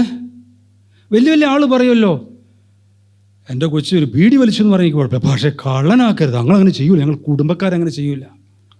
ആ പറയുന്ന ആളുകൾക്ക് ഈ മാന്യന്മാരുടെ ലൈഫ് ഹിസ്റ്ററി നോക്കിക്കഴിഞ്ഞാൽ പലരും വ്യഭിചാരികളായിരിക്കും, വേറെ ആളുടെ ഭാര്യയെ. അപ്പോൾ ആ കാര്യത്തിൽ അത് ഏറ്റവും വലിയ മോഷണമല്ലേ, അത് സ്റ്റീലിംഗ് അല്ലേ. അപ്പോൾ അതിനെ സംബന്ധിച്ചിട്ടുള്ള യാതൊരു ധാർമ്മികതയില്ലല്ലോ. അതിനെക്കുറിച്ചൊരു അതിനെ സംബന്ധിച്ച നമ്മുടെ ആ സത്യത്തിൻ്റെ കാഴ്ചപ്പാട് എന്താണ്? അതിനെ ഗൗരവമായിട്ട് എടുക്കുന്നുണ്ടോ? ഇനി നോക്കൂ, ഇതെല്ലാം പാപമാണ്. ഈഗോ, സെൽഫിഷ്നെസ്, ആങ്കർ, ചില കാര്യങ്ങൾ ഇവിടെ എഴുതിയിട്ടുണ്ട്. അപ്പോൾ നമ്മുടെ ഈ പ്രശ്നങ്ങൾക്കെല്ലാം എന്താണ് പരിഹാരം? ആങ്കറിനെ കുറിച്ച് ഒരു സ്ഥലത്ത് വായിച്ച് എനിക്ക് വളരെ ഇഷ്ടപ്പെട്ടു. നമ്മളെല്ലാവരും ഭർത്താക്കന്മാർ കോപിക്കുന്നവരാണ്, ഭാര്യമാർ ഇച്ചിരിയൊക്കെ കോപിക്കും തോന്നും. ഡൈനോസറുകൾ ഇപ്പോൾ ഇല്ല. എന്തൊരു ശബ്ദം കേൾപ്പിക്കുന്ന ആളാണ്, കുഞ്ഞു ഉറുമ്പ് ശബ്ദം ഒന്നും എടുപ്പിക്കും, അത് ഇന്നുണ്ട്. കണ്ടോ ഈ ഒച്ച എടുത്തിട്ട് എന്ത് കാര്യമാണ്? ഈ പെബിൾസ് എന്ന് പറഞ്ഞാൽ നമ്മൾ കൊണ്ടു നടക്കൂലേ, വീട്ടിൽ വയ്ക്കൂലേ, അതെല്ലാം എങ്ങനെയാണ്? വെള്ളം അതിനെ തട്ടി കൊണ്ടുപോയിട്ട് അതിൻ്റെ ഷാർപ്പൻസ് എല്ലാം മാറുകയാണ്. പ്രിയപ്പെട്ടവർ, അങ്ങനെ മാറണമെങ്കിൽ നമുക്ക് വലിയ താഴ്മ വേണം. ഫിലിപ്പ് ലേഖനം 2-ാം അധ്യായത്തിൻ്റെ ആദ്യ ഭാഗങ്ങൾ ഞാൻ ധ്യാനിച്ചു. കർത്താവ് യേശുക്രിസ്തുവിൻ്റെ മനോഭാവം, 2:5 അതാണ്. കർത്താവ് യേശുക്രിസ്തുവിൻ്റെ ഭാവം, മനോഭാവം, യേശുവിൻ്റെ മനസ്സ്, ഇതുണ്ടെങ്കിൽ മാത്രമേ സൊല്യൂഷൻസ് ഉള്ളൂ. സൊല്യൂഷൻസ് വരണമെങ്കിൽ നമ്മൾ മാറിയേ പറ്റുള്ളൂ. ഫിലിപ്പ് ലേഖനം 2-ാം അധ്യായം 1 മുതൽ 11 വരെയുള്ള വാക്യങ്ങളൊന്ന് വായിക്കുക. അവിടെ നമ്മൾ എന്താ കാണുന്നത്? സെൽഫ്ലെസ് മൈൻഡ്, സ്വാർത്ഥതയില്ലാത്ത മനസ്സ്. സാക്രിഫിഷ്യൽ മൈൻഡ്, ത്യാഗം ചെയ്യാനുള്ള മനസ്സ്. പിന്നെ ഒന്നുള്ളത് എന്താണ്? സെർവിങ് മൈൻഡ്, ശുശ്രൂഷ ചെയ്യാനുള്ള മനസ്സ്. ഇതാണ് കർത്താവിൻ്റെ മനസ്സ്. ആ മനസ്സിലേക്ക് നമുക്ക് വന്നിട്ടില്ലെങ്കിൽ നമുക്ക് മാറാൻ പറ്റില്ല. കർത്താവ് യേശു ക്രിസ്തുവിൻ്റെ മനസ്സാണ് നമുക്ക് വേണ്ടത്. നമ്മൾ വായിക്കുന്നു, ഓരോരുത്തരും സ്വന്തം മറ്റുള്ളവൻ്റെ ഇഷ്ടം കൂടെ നോക്കണം. സ്വന്തം ഇഷ്ടമല്ല, മറ്റുള്ളവൻ്റെ ഇഷ്ടം കൂടെ നോക്കണം. വേറെ പറയുന്നു, തന്നെക്കാൾ മറ്റുള്ളവരെ ശ്രേഷ്ഠരായിട്ട് കാണണം. എളുപ്പമാണോ? തന്നെക്കാൾ മറ്റുള്ളവരെ പറഞ്ഞാൽ പോരെ, ശ്രേഷ്ഠരായിട്ട് എണ്ണുവിൻ, കണക്കാക്കുവിൻ എന്നാണ് പറയുന്നത്. അതാണ് സെൽഫ്ലെസ് മൈൻഡ് എന്ന് പറയുന്നത്. നമുക്ക് എത്രത്തോളം ഉണ്ട് പ്രിയപ്പെട്ടവർ? രാത്രി കുറച്ച് കഴിയുമ്പോൾ അറിയാം, കുട്ടികളൊക്കെ കൊച്ചുകുട്ടി രാത്രി മുഴുവൻ ബ്രദർ പറഞ്ഞു, സന്നീശ്വരൻ പറഞ്ഞു, കിടന്ന് കരയാണ്, ഭർത്താവിന് ഉറങ്ങണം. നമ്മുടെ സെൽഫിഷ്നെസ്, ആ സെൽഫ്ലെസ്നെസ് വരുമോ? ആദ്യത്തെ 1.5 വർഷം ഉറങ്ങിയില്ലല്ലേ? നല്ല ഭർത്താവാണ്. പല ഭർത്താക്കന്മാരും അങ്ങോട്ടങ്ങ് തിരിഞ്ഞ് അങ്ങോട്ട് ഉറങ്ങാണ്. പ്ലീസ്, എനിക്ക് ഭയങ്കര ഉറക്കം വരിക, പ്ലീസ്. അപ്പോൾ ആ സ്ത്രീ എന്തേലും കഷ്ടപ്പെട്ടിട്ട് ഉറക്കവും ഇല്ല. സാക്രിഫിഷ്യൽ മൈൻഡ്, കർത്താവ് യേശു ക്രിസ്തുവിനെ നിങ്ങൾ കാണണം പ്രിയപ്പെട്ടവർ. സ്വർഗത്തിലെ ദൈവത്തിന് മനുഷ്യനായിട്ട് വന്ന് മരിക്കേണ്ട ഒരാവശ്യമില്ല. നിങ്ങൾക്ക് അറിയുന്ന കാര്യം അത്. ഞാൻ എപ്പോഴും ഓർക്കുന്ന എറണാകുളത്ത് ഡോക്ടർ ഫ്രാൻസിസിനെ കുറിച്ചിട്ടാണ്. ഭയങ്കര മിടുക്കൻ, ജർമ്മനിയിലായിരുന്നു, തിരിച്ചു വന്നു. ഫാമിലിയാണ് അദ്ദേഹത്തിൻ്റെ ഏറ്റവും വലിയ താല്പര്യം. ഡയഗ്നോസിസ്, കൃത്യമായിട്ടുള്ള രോഗനിർണയത്തിൽ വളരെ മിടുക്കനാണ്. അദ്ദേഹം രാവിലെ എഴുന്നേറ്റ് പറഞ്ഞു, എനിക്ക് കാര്യമായ പ്രശ്നമാണ്, വേഗം എന്നെ ഹോസ്പിറ്റലിൽ കൊണ്ടുപോയി, പ്രത്യേക ടൈപ്പ് ഹാർട്ട് അറ്റാക്കാണ്. ഡ്രൈവറുണ്ട്, ഔട്ട് ഹൗസ് ഉണ്ട്, പക്ഷേ കൊണ്ടുപോകാൻ പറ്റിയില്ല. ആരുമില്ല, അയൽവക്കത്തൊന്നും സാധിച്ചില്ല. പറഞ്ഞതുപോലെ തന്നെ ഹോസ്പിറ്റലിൽ ഇപ്പോൾ ആൾ മരിച്ചുപോയി. പിന്നെ ഒരുപാട് സമ്പാദിച്ചിട്ടൊന്നുമില്ലായിരുന്നു. പിന്നെ ആ കുടുംബം കഷ്ടപ്പെട്ട് ഔട്ട് ഹൗസ് വിറ്റു, വീട് വിറ്റു. എല്ലാവരും വിറ്റ് ഇഷ്ടംപോലെ കാശുണ്ടെന്ന്. അങ്ങനെ ആ സ്ത്രീ ഒരു ചെറിയ ജോലി ചെയ്ത് അങ്ങനെ പിന്നീട് പിള്ളേരൊക്കെ മിടുക്കരായി വന്ന് 2 ആൺകുട്ടികളായിരുന്നു.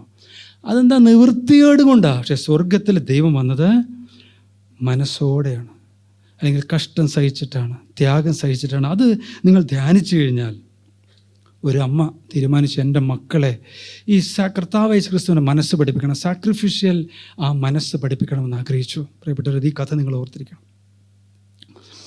എന്നിട്ട് ചേട്ടനും അനിയനും കൂടെ അവിടെ പാൻ കേക്ക് ഉണ്ടാക്കുകയാണ്. അപ്പോൾ പറഞ്ഞു, 2 പേർക്കും ആദ്യത്തെ പാൻ കേക്ക് എനിക്ക് കഴിക്കണം. പിള്ളേർ വാശിയാണ്. അമ്മ പറഞ്ഞു ഇല്ല. അമ്മ ചിന്തിച്ചു, ഇത് തന്നെ സാക്രിഫിഷ്യൽ മൈൻഡ്, യേശു ക്രിസ്തുവിൻ്റെ മനസ്സ് പഠിപ്പിക്കാൻ പറ്റിയ സമയമെന്ന് അമ്മ തീരുമാനിച്ചു.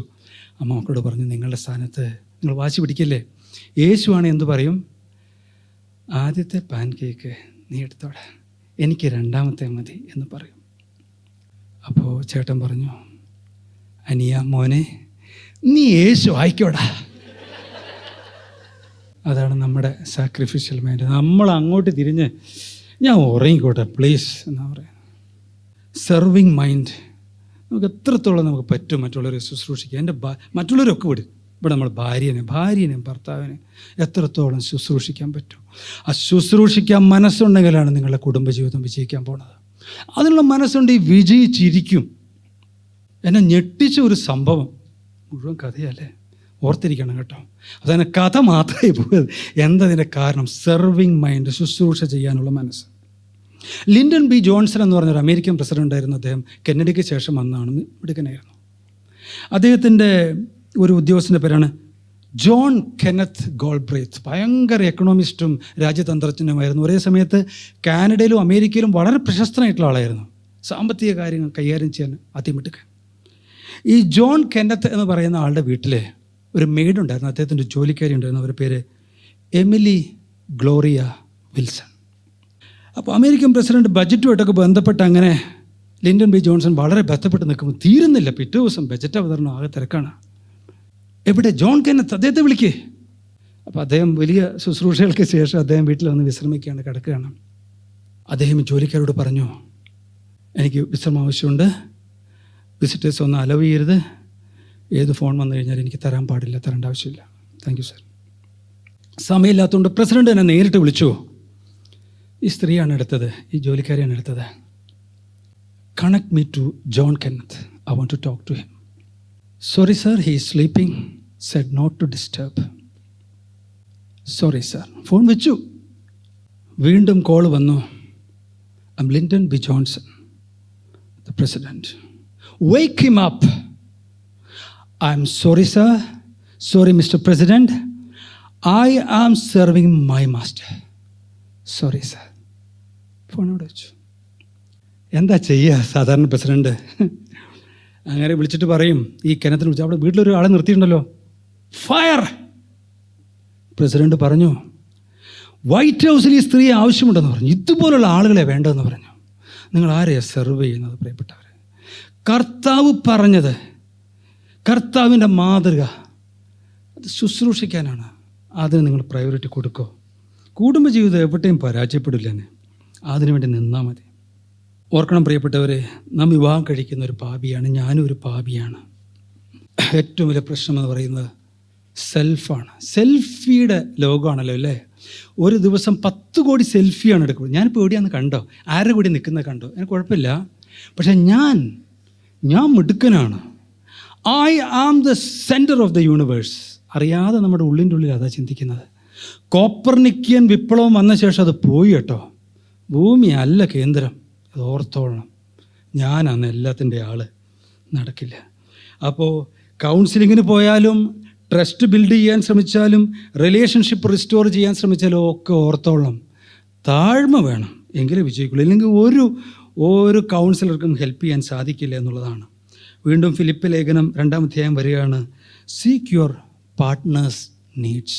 ചില കാര്യങ്ങളിലൂടെ പറഞ്ഞിട്ടുണ്ട്, വളരെ പ്രധാനപ്പെട്ടതാണ്. ഞാനൊക്കെ കുറച്ച് പരാജയപ്പെട്ടിട്ടുള്ള മേഖലയാണ്.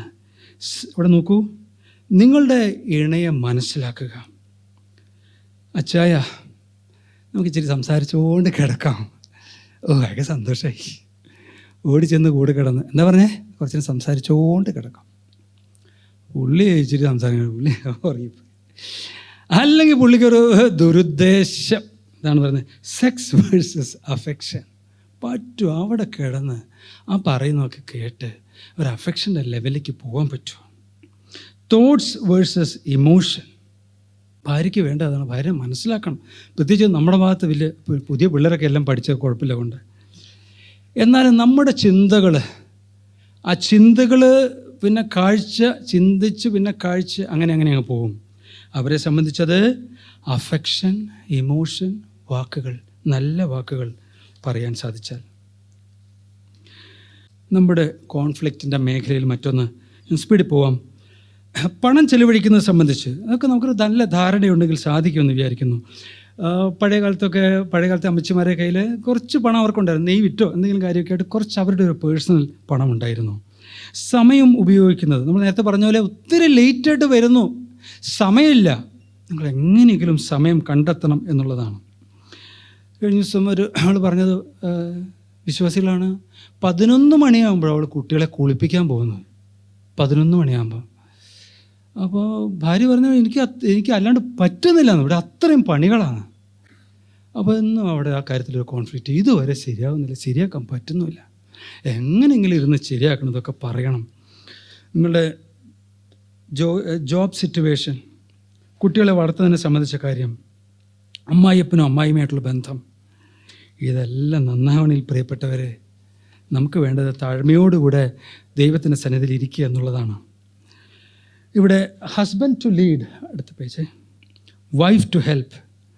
കൂടുതൽ കാര്യങ്ങൾ പറയുന്നില്ല, നിങ്ങൾക്ക് അതിനെപ്പറ്റി പലത് കേട്ടു. പക്ഷേ ജോൺ പൈപ്പർ പറഞ്ഞു ഒരു കാര്യം, ഭർത്താവ് ലീഡ് ചെയ്യുന്നു, ഭാര്യ സഹായിക്കുന്നു എന്ന് പറഞ്ഞു. ഗോഡ് ഈസ് അവർ ഹെൽപ്പർ, അത് മോശമല്ല എന്ന് പറഞ്ഞു. പക്ഷെ എന്താ ഭാര്യ ചെയ്യുന്നതെന്ന് ചോദിച്ചാൽ, എൻ്റെ ഭർത്താവിന് ദൈവം കൊടുത്തിട്ടുള്ള കഴിവുകൾ അത് ഏറ്റവും ബെസ്റ്റായിട്ട് ചെയ്യാൻ, എൻ്റെ ഭർത്താവിന് ദൈവം കൊടുത്തിട്ടുള്ള കഴിവുകൾ അദ്ദേഹത്തെ കൊണ്ട് ഏറ്റവും ബെസ്റ്റായിട്ട് ചെയ്യാൻ ഞാൻ കൂടെ നിൽക്കുന്നു, ഹെൽപ്പ് ചെയ്യുന്നു, ഞാൻ സപ്പോർട്ട് ചെയ്യുന്നു. സപ്പോർട്ട് ചെയ്യാന്ന് പറഞ്ഞാൽ മോശമല്ല. കിങ് മേക്കർ എന്ന് പറഞ്ഞാൽ, ഭാര്യ സഹായിച്ചിട്ട് എനിക്കിത് പറ്റുന്നത്, ഞാൻ സഹായിച്ചിട്ടാണ് ഭർത്താവ് നന്നായി പെർഫോം ചെയ്യുന്നത്, അത് മോശമുള്ള കാര്യമല്ല. അപ്പം ആ ഒരു വിഷയം വളരെ പ്രധാനപ്പെട്ടാണ്. പ്രത്യേകിച്ച് പുതിയ തലമുറയിൽ ഇവിടെ പലപ്പോഴും നേരത്തെ പല ക്ലാസ്സുകൾ പറഞ്ഞു, കീഴടങ്ങുക എന്നുള്ള ഒരു വാക്ക്. അപ്പം അന്യോന്യം നമ്മൾ ശുശ്രൂഷിക്കുക, ഭാര്യമാരെ ബഹുമാനിക്കാൻ ദൈവത്തിൻ്റെ വചനം പ്രത്യേകം പറയുന്നുണ്ട്. അവരെ സ്നേഹിക്കുകയും ബഹുമാനിക്കുകയും ചെയ്യണം. നമ്മുടെ ഉത്തരവാദിത്തങ്ങളെക്കുറിച്ച് കൂടുതൽ ഓർക്കുക, അവകാശങ്ങളെക്കുറിച്ചല്ല. ദൈവത്തിൽ ആശ്രയിക്കുക. കർത്താവേ എനിക്ക് പറ്റുന്നില്ല, കർത്താവെ സഹായിക്കണേ എന്ന് പറഞ്ഞ് നിങ്ങൾ ദൈവത്തോട് പ്രാർത്ഥിക്കുക. കുടുംബജീവിതം നന്നായിട്ട് മുന്നോട്ട് കൊണ്ടുപോകാൻ എപ്പോഴും ഏറ്റുമുട്ടൽ കർത്താവ്, പ്രയാസ കർത്താവ്, എനിക്ക് അതിനുള്ള അനുഭവം ഉണ്ടായിട്ടുണ്ട്. ഇവിടെ പറയുന്നു അടുത്തത് പ്രയർ എന്നുള്ളതാണ്. ഞാൻ എൻ്റെ ഒരു അനുഭവം പറയാം.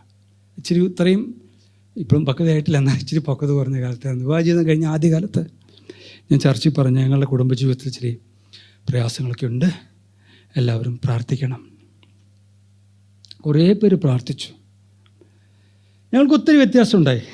ഞങ്ങളുടെ കുടുംബജീവിതത്തിൽ വലിയ മുന്നേറ്റം ഉണ്ടായി എന്ന് പറഞ്ഞ് ഞങ്ങൾ സ്തോത്രം പറഞ്ഞ് സാക്ഷ്യം പറഞ്ഞു. പക്ഷെ കഴിഞ്ഞ ഒരു 3 വർഷത്തിനുള്ളിലാണ് ഒരു സഭയിലെ ഒരു കുട്ടി ചോദിച്ചു, അങ്കിളേ നിങ്ങൾ ഡിവോഴ്സായെന്ന് കേട്ടല്ലോ. കർത്താവേ, അപ്പോൾ ഇതൊക്കെ പ്രാർത്ഥിക്കാനൊക്കെ പറയുമ്പോൾ നമ്മളൊന്ന് ശ്രദ്ധിച്ചൊക്കെ പറയുന്നത് നല്ലതാണ്. ഒത്തിരി പേര് പ്രാർത്ഥിക്കും. നമ്മുടെ ആൾ അതിനെക്കുറിച്ച് ചിലരോട് ഇതൊന്നും ഒരിക്കലും പറയരുത്, ഇതൊന്നും പറയരുത്. വേറെ ചിലർ പറഞ്ഞു, അവരാ പ്രശ്നം അങ്ങനെ ഭയങ്കരമായിട്ട് ചിന്തിച്ചിട്ട് പറഞ്ഞു, അങ്ങനെയൊക്കെ പോയി കഴിഞ്ഞാൽ പിന്നെ പിള്ളേർക്കൊക്കെ വിവാഹത്തോട് ഭയങ്കര വിരക്തിയായിരിക്കും, നിങ്ങൾ മക്കളൊന്നും കല്യാണം കഴിക്കാണ്ടാവും. കർത്താവേ സഹായിക്കണം കർത്താവേ, അങ്ങനെ പറഞ്ഞു പോയല്ലോ. ഒത്തിരി പേര് പ്രാർത്ഥിച്ചു. ശരി, കർത്താവിന് സ്തോത്രം. മൂത്ത മക്കൾ ഡിഗ്രി കഴിഞ്ഞപ്പോൾ പറഞ്ഞ്, MA കഴിയുമ്പോൾ എനിക്ക് വിവാഹം എന്നൊരു ആഗ്രഹമുണ്ട്. അപ്പോൾ അത് ഞങ്ങളുടെ കുടുംബത്തിലുള്ള ആളെല്ലാം എൻ്റെ സൗഹൃദങ്ങളൊക്കെ പറഞ്ഞ് ഭയങ്കര കളിയാക്കി. അവൾക്ക് കല്യാണം വലിയ ഒരു കുഴപ്പമുണ്ടായില്ല എന്ന് മാത്രമല്ല, മൊത്തത്തിൽ 2 മക്കൾക്ക് 3 കല്യാണം വന്നു. ഞാൻ തുടക്കത്തിൽ ഞങ്ങൾ പറഞ്ഞു, ഞങ്ങൾ പഴയ കാലത്ത് ഇച്ചിരി ഗുസ്തിയൊക്കെ ഉണ്ടായിരുന്നു കേട്ടോ, ഇച്ചിരി പ്രയാസം. അതൊക്കെ ഞങ്ങൾക്കറിയാം. വേറെ ചിലർ പറയുന്ന മോശം, എന്നാലും ചില ഇങ്ങനെ പ്രശ്നമുണ്ടെന്ന് പറഞ്ഞു. അത് നേരത്തെ ബ്രദർ പറഞ്ഞായിരുന്നു പറഞ്ഞു. നമ്മളെന്തിനാ പേടിക്കണ്ടെന്നേ? നമ്മുടെ സമൂഹത്തിലുണ്ടല്ലോ ഈ മറച്ചു വയ്ക്കുന്ന ഒരു വലിയ, ഇതെല്ലാം വിളിച്ച് പറയണമെന്നല്ല ഞാൻ പറഞ്ഞ, പക്ഷേ ഒരു ഓപ്പൺനെസ്, ആ ഓപ്പൺനെസ് നമ്മുടെ സമൂഹത്തിൽ പറ്റില്ല. അതുകൊണ്ടാണ് അത് വന്നാണ് ഈ പറയുന്നത്. ഞാൻ മറ്റേ അസുഖത്തിന് മരുന്ന് കഴിക്കണമെന്ന് പറയാത്തത് കൊണ്ടാണ്. ഈ ഓപ്പൺനെസ് ഇവിടെ സാധിക്കില്ല. അത് ഭയപ്പെട്ട് പിന്നെ മാനസിക പ്രശ്നങ്ങളൊന്നും പറയാതെ ഏർപ്പെടുകയാണ്. നമ്മൾ ചർച്ചയിലുണ്ടായിട്ടുണ്ടല്ലോ ചില മോചനങ്ങൾ. പ്രിയപ്പെട്ടവർ, ദൈവത്തിൽ ആശ്രയിച്ച് പ്രാർത്ഥിച്ചാൽ നമ്മുടെ അബദ്ധം കൊണ്ട് എന്തെങ്കിലുമൊക്കെ പറ്റിയാലും പരാജയപ്പെടില്ലെന്നേ. ഞങ്ങളിപ്പോൾ നിൽക്കുന്നില്ലേ, 30 വർഷമാകുമ്പോൾ സാധിക്കും. പ്രശ്നങ്ങൾ നേരിട്ട് നമ്മൾ ദൈവത്തിൽ ആശ്രയിച്ച് അങ്ങോട്ട് മുന്നോട്ട് പോകണം. ആവശ്യമുണ്ട്. പ്രത്യേകം എന്നോട് പറഞ്ഞു, യാക്കോബിൻ്റെ ലേഖനം 5-ാം അധ്യായം, അവിടെ എണ്ണ പൂശാൻ പറയുന്നുണ്ട്. എന്താ ഈ എണ്ണ പൂശുക എന്ന് പറഞ്ഞാൽ, നിങ്ങളുടെ പ്രശ്നം, പ്രയാസം, നിങ്ങളുടെ ബുദ്ധിമുട്ടുകൾ, നിങ്ങളുടെ പാപങ്ങൾ നിങ്ങൾ ഏറ്റു പറയുമ്പോൾ ചിലർ വരും എണ്ണയിട്ട്, അവർ നമുക്ക് ആശ്വാസം തരും. നമ്മുടെ ചർച്ചല്ല, വേറൊരു ചർച്ചയിൽ എനിക്ക് ഇഷ്ടപ്പെട്ടു. 15 ചാപ്റ്ററാണ് പ്രീമാരിറ്റൽ കൗൺസിലിങ്ങിൽ. അതിനൊരു സ്റ്റേജ് എത്തുമ്പം വിവാഹത്തിന് തയ്യാറാവുന്ന പുരുഷനും സ്ത്രീയും, അല്ലെങ്കിൽ ആൺകുട്ടിയും പെൺകുട്ടിയും, അല്ല ആൺകുട്ടി എന്ന് പറയരുതെന്ന് പറഞ്ഞാൽ, അവരുടെ കുറവുകൾ ഏറ്റുപറയുക, സമ്മതിക്കുക. എനിക്ക് ഈ പ്രശ്നമുണ്ട്, എനിക്ക് ഈ പ്രശ്നം ഉണ്ടായിട്ടുണ്ട്, എന്നെ സഹായിക്കണം. എന്ത് നല്ലൊരു കൗൺസിലിംഗ്. നമ്മുടെ ചർച്ചിൽ പറ്റുമോ? അവർക്ക് പറ്റിയിട്ടുള്ള പരാജയങ്ങളും അബദ്ധങ്ങളും അവരുടെ പാപങ്ങളും ആവർത്തിച്ച് അവരുടെ ജീവിതത്തിൽ ഉണ്ടായിട്ടുള്ള പാപങ്ങൾ ഏറ്റുപറയാൻ. ഇത് വളരെ പ്രധാനപ്പെട്ടതാണ് കേട്ടോ, നിങ്ങൾ ശ്രദ്ധിക്കണം. ലവ് ലാംഗ്വേജസ് എന്നാണ്. കല്യാണം എന്ന് പറഞ്ഞാൽ കളിയല്ല പിള്ളേരല്ലോ അല്ലേ. എൻ്റെ അനുജന്മാരെ അനുജത്തിമാരെ, ഞാൻ ഈ ഏരിയയിൽ വളരെ മോശമായിരുന്നു. പക്ഷേ പിന്നീട് അതിൽ കുറച്ചൊന്ന് വിജയിക്കാൻ ദൈവം മഹാകൃപ തന്നു. സോഫ്റ്റായിട്ടുള്ള വാക്കുകൾ, അലറിയിട്ട് ഒരു കാര്യമില്ല, സമയം ചെലവഴിക്കുക. നോക്കൂ, പേഷ്യൻസ് എന്ന് പറഞ്ഞു കഴിഞ്ഞാൽ ക്ഷമയോടുകൂടെയുള്ള ഒരു ലിസണിങ് വേണം. ആ കണ്ണിലേക്ക് നോക്കിയിരിക്കണം, പറയുന്ന കാര്യം മുഴുവൻ ശ്രദ്ധിക്കണം. ഇത് കേട്ടിട്ട് മറുപടി എന്ന് പറയുന്നുള്ളത് അത് നിൽക്കട്ടെ, നിങ്ങൾ ക്ഷമയോടുകൂടെ കേൾക്കുക, അങ്ങോട്ട് കേൾക്കുക, മുണ്ടാണ്ട് കേൾക്കുക. നമുക്ക് പ്രശ്നമുണ്ട്, നമ്മൾ ഇതൊക്കെ എന്നും ഇത് എത്ര പ്രാവശ്യം പറഞ്ഞില്ലതാ, സാരമില്ല ഞാൻ പറയട്ടെ. കാരണം ഈ ഒരു പാർട്ടിനെ ഒഴിവാക്കിയിട്ട് എങ്ങോട്ട് പോകാനാ? 44-ാം സങ്കീർത്തനം അവിടെ പറയുന്നത്, ഞങ്ങൾ വിശ്വസ്തയോടുകൂടെ ജീവിച്ചു, പിതാക്കന്മാരുടെ കാലത്ത് അവിടെ നിന്ന് വലിയ അത്ഭുതം ചെയ്തിട്ടുണ്ടെന്ന് കേട്ടിട്ടുണ്ട്, പക്ഷേ ഞങ്ങൾക്ക് തകർച്ചയാണ്. ഞങ്ങൾ വിശ്വാസത്തിൽ നിന്ന് പുറകോട്ട് പോയിട്ടില്ല, അവിടുത്തെ കൽപ്പന തെറ്റിച്ചിട്ടില്ല, പക്ഷേ ഞങ്ങളുടെ ശത്രുക്കളുടെ മുൻപാകെ നീ ഞങ്ങളെ പുറം കാട്ടുമാറാക്കുന്നു. ലജ്ജിതരാണ്, ഞങ്ങളുടെ പേര് പഴഞ്ചൊല്ലാണ്. ആകെ തകർന്നു. ദൈവത്തിൻ്റെ ജനമാണെന്ന് പറയുന്നു. അവസാനം അവർ പറയുകയാണ്, ദൈവമാണ് ഞങ്ങളെ കൊല്ലിക്കുന്നത്, ഞങ്ങളെ പരാജയപ്പെടുത്തുന്ന ദൈവമാണ്. ദൈവം ശരിയല്ല എന്ന് പറഞ്ഞിട്ട് എങ്ങോട്ട് പോകാനാ? ആ 44-ാം സങ്കീർത്തനത്തിൻ്റെ അവസാനത്തെ ഭാഗത്ത് പറയുന്നത്, അവിടുന്ന് ഉണരണമേ, എൻ്റെ ഹൃദയം പകരുന്നു, പ്രാർത്ഥിക്കുന്നു, പ്രൊസ്കുനിയോ, എൻ്റെ വയറ് നിലത്തോട് പറ്റിയിരിക്കുന്നു, അവിടെ വീണ് കിടന്ന് യജമാനൻ്റെ മുമ്പിൽ ഒരു നായ കിടക്കുന്ന പോലെ സഹായിക്കണേ എന്ന് പറയുക. ദൈവത്തെ ഒഴിവാക്കി എങ്ങോട്ട് പോകാൻ? അതുപോലെ തന്നെ ഒരു കാര്യം തന്നെ, നിങ്ങൾ ഭാര്യയായിട്ട് ഉടക്കിയിട്ട് എങ്ങോട്ട് പോകുന്ന നിങ്ങൾ പറയുന്നത്? ഇവിടെ അവിശ്വാസികൾ പോലും വിവാഹമോചനത്തിന് പോകുന്നില്ലല്ലോ. നമ്മൾ വിചാരിക്കുക അവിശ്വാസികൾ ഭാര്യ അവിഹിതമായി കഴിഞ്ഞാൽ ഇപ്പം കത്തിയെടുത്ത് വയറ് കീറിക്കളയുന്നു. അവർ ചെയ്യുന്നില്ല. എന്താ? കുടുംബം, മക്കൾ, അവരുടെ ഭാവിനെയൊക്കെ കുറിച്ച് ഓർത്തിട്ട് അവർ പറ്റുവാണെങ്കിൽ കൗൺസിലിങ്ങിൽ അഡ്ജസ്റ്റ് ചെയ്തൊക്കെ പോവാണ്. നമുക്കതിൻ്റെ ഗതിയില്ലല്ലോ. നമ്മൾ ഭാര്യയെ കൂടെ നിർത്തണം, എങ്ങനെയെങ്കിലും കൂടെ നിർത്തണം. അതിനുവേണ്ടി എന്ത് വേണേലും ചെയ്യണം. ടച്ച് അറിയണം. ഡെയിൽ ഡൊറോൺ എന്നൊരു സാറുണ്ടായിരുന്നു. സാറിന് ഭാര്യയുടെ വിരൽ കണ്ണടച്ചിട്ട് 100 സ്ത്രീകളെ കൊണ്ട് നിർത്തുക, ചെറിയ വിരലൊന്ന് തൊട്ടാൽ മതി. സ്വന്തം ഭാര്യയുടെ വിരൽ കൃത്യമായിട്ട് അറിയായിരുന്നു. ചുമ്മാ പറഞ്ഞതല്ല. എന്തോ പല സ്ഥലത്തും പല രീതിയിൽ തൊട്ടും അതൊക്കെ പഠിച്ചു.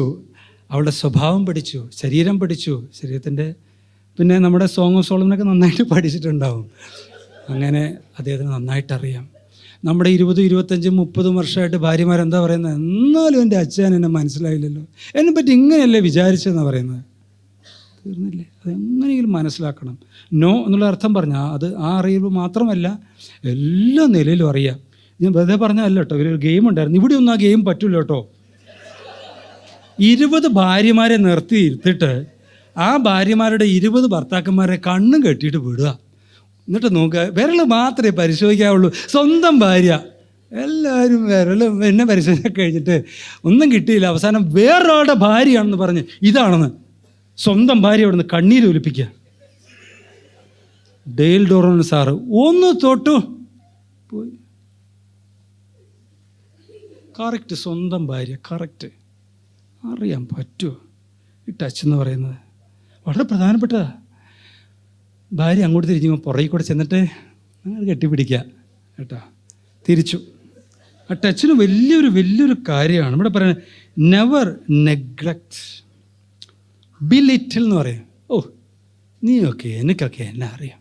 ഓ ഇയാൾ കുറേ ചർച്ചയിൽ പോയി പ്രസംഗിക്കും, ഭർത്താവിനെയും ഭയങ്കര ബിസിനസ് ചെയ്തിപ്പോൾ കുറേ കാശുണ്ടാക്കും. അയ്യോ അങ്ങനെയൊന്നും പറയരുത് കേട്ടോ. തോട്ട്ഫുൾ ഹെൽപ്പ് എന്ന് പറയുന്നത് മനസ്സറിയണം. അത് അറിയണമെങ്കിൽ എന്നോട് ചോദിക്കണ്ടേ? അല്ല, അച്ഛൻ അറിയണം, ചോദിക്കേണ്ട അറിയണം, മനസ്സറിയണം, അവിടെയാണ് ജയിക്കുന്നത്. എൻ്റെ ഭാര്യയുടെ ഇഷ്ടം താല്പര്യം ഞാൻ അറിയണം, ചോദിക്കാണ്ട് തന്നെ അറിയണം, കുറച്ച് നാൾ കൊണ്ട് അറിയണം. ലവ് ലാംഗ്വേജസ് ഫൺ എന്നാണ് പറയുന്നത്. നമുക്ക് വലിയ തമാശ, ഇപ്പോൾ സേവറെ പോലും ചേട്ടനെ പോലെ ഒന്നും അറിയില്ലെങ്കിലും നമ്മളിനി എങ്ങനെയെങ്കിലുമൊക്കെ കുറച്ച് ചില തമാശയൊക്കെ ചെയ്യണം. ഒരു സഹോദരൻ ചെയ്യുന്നത് എനിക്ക് വളരെ ഇഷ്ടപ്പെട്ടു, പരീക്ഷ നോക്കി കേട്ടോ. അദ്ദേഹം പറയാണ്, ഒരു പ്രേമലേഖനം കൊണ്ടു കൊടുത്തത് എനിക്ക് ഭയങ്കര ഇഷ്ടമെന്നൊക്കെ പറയുന്നു. എന്നിട്ട് അതിൻ്റെ അവസാന ഭാഗത്ത് എഴുതിയിരിക്കുകയാണ്, ഇന്ന സ്ഥലത്ത് ഞാൻ നിനക്ക് വേറൊരു കത്ത് വെച്ചിട്ടുണ്ട്. അപ്പോൾ അത് എവിടെയാണെന്നൊക്കെ അവിടെ ചെന്നു, അടുക്കളയൊരു പ്രത്യേക സ്ഥലത്ത്. അപ്പോൾ അതിലും ഇനി ഇതിൻ്റെ ബാക്കിയുണ്ട്. അങ്ങനെ അങ്ങനെ അങ്ങനെ ഏറ്റവും അവസാനത്തെ കത്തിൽ പറയുകയാണ്, ഞാൻ നിനക്കൊരു ഗിഫ്റ്റ് ഇന്ന സ്ഥലത്ത് വെച്ചിട്ടുണ്ട്. അപ്പോൾ അതൊരു ചെപ്പ. ഒരെണ്ണം തുറന്നപ്പോൾ അതിൻ്റെ അകത്ത് പിന്നെ ചേർത്ത് ഏറ്റവും ഒടുവിൽ ആ ഒരു ഹാർട്ടിൻ്റെ അല്ലെങ്കിൽ പ്രണയത്തിൻ്റെ ചിഹ്നത്തിലൊരു മിഠായി ഉള്ളൂ. എന്തൊരു സന്തോഷം. നിസ്സാരം കാര്യമാണ് ഇതൊക്കെ. മെമ്മറബിൾ ആയിട്ടുള്ള ഗിഫ്റ്റ്, ഒരുപാട് കാശ്. മെമ്മറബിൾ ഗിഫ്റ്റ് ഉണ്ടോ? ഒരുപാട് കാശൊന്നും വേണ്ട, പക്ഷേ ആ ഭാര്യയ്ക്ക് ഭർത്താവിന് ഇഷ്ടപ്പെട്ടത് ആവശ്യമുള്ളത്, ഒത്തിരി കാശൊന്നും മുടക്കണ്ട. അത് കൃത്യമായിട്ട് ഓർക്കുക. നറിഷ് ആൻഡ് ചെറിഷ് വളരെ പ്രധാനപ്പെട്ടാണ് പ്രിയപ്പെട്ടവർ. Team spirit. എൻ്റെ ഭാര്യ എൻ്റെ ടീമാണേ, അവൾക്ക് പരാജയം എൻ്റെ പരാജയമാണ്. കൊളംബിയൻ ടീമിൽ എസ്കോബാർ എന്ന് പറഞ്ഞൊരു പാർട്ടി ഉണ്ടായിരുന്നു, അറിയാണ്ട് സെൽഫ് ഗോൾ അടിച്ചു. സ്വന്തം രാജ്യത്തിൽ ഇറങ്ങി ഒന്ന് വെടിവെച്ച് കൊന്നു. ടീമിന് വേണ്ടി നിൽക്കാത്തവൻ, അറിയാണ്ട് പറ്റിയതാണ്, രക്ഷയില്ല. ടീമിന് വേണ്ടി നിന്നോളണം. നറിഷ് ആൻഡ് ചെറിഷ് എന്നൊരു പ്രയോഗം നമ്മൾ എഫേസ്യ ലേഖനം 5:29 കാണുന്നുണ്ട്. എന്താണത്? പോറ്റി പുലർത്തുക. Nourish and cherish. മലയാളത്തിൽ പോറ്റി പുലർത്തണം, പക്ഷേ ശരിക്കും പറഞ്ഞാൽ എന്താണെന്ന് വെച്ച് കഴിഞ്ഞാൽ പരിപോഷണം, ഭക്ഷണം കൊടുക്കുക, മാനസികം ഇല്ല, പരിലാളനം എന്നുള്ളതാണ് അടുത്ത വാക്ക്. അതിന് വേറൊരു തലമാണ്. അപ്പോൾ ഈ പറയുന്ന ലവ് ലാംഗ്വേജസ് എല്ലാം അതിൽ വരുന്ന കേട്ടോ. അങ്ങനെ ഈ നറിഷും ചെറിഷും ചെയ്ത് ഈ പരിലാളനം കൂടി അങ്ങോട്ട് കൊടുത്തു കഴിഞ്ഞാൽ, ബിരിയാണി മാത്രം വാങ്ങിച്ചു കൊടുത്തിട്ട് കാര്യമില്ല, അതുകൂടെ ഓർഡർ ചെയ്താൽ വീട്ടിലെത്തിക്കൊള്ളില്ല, പോരാ.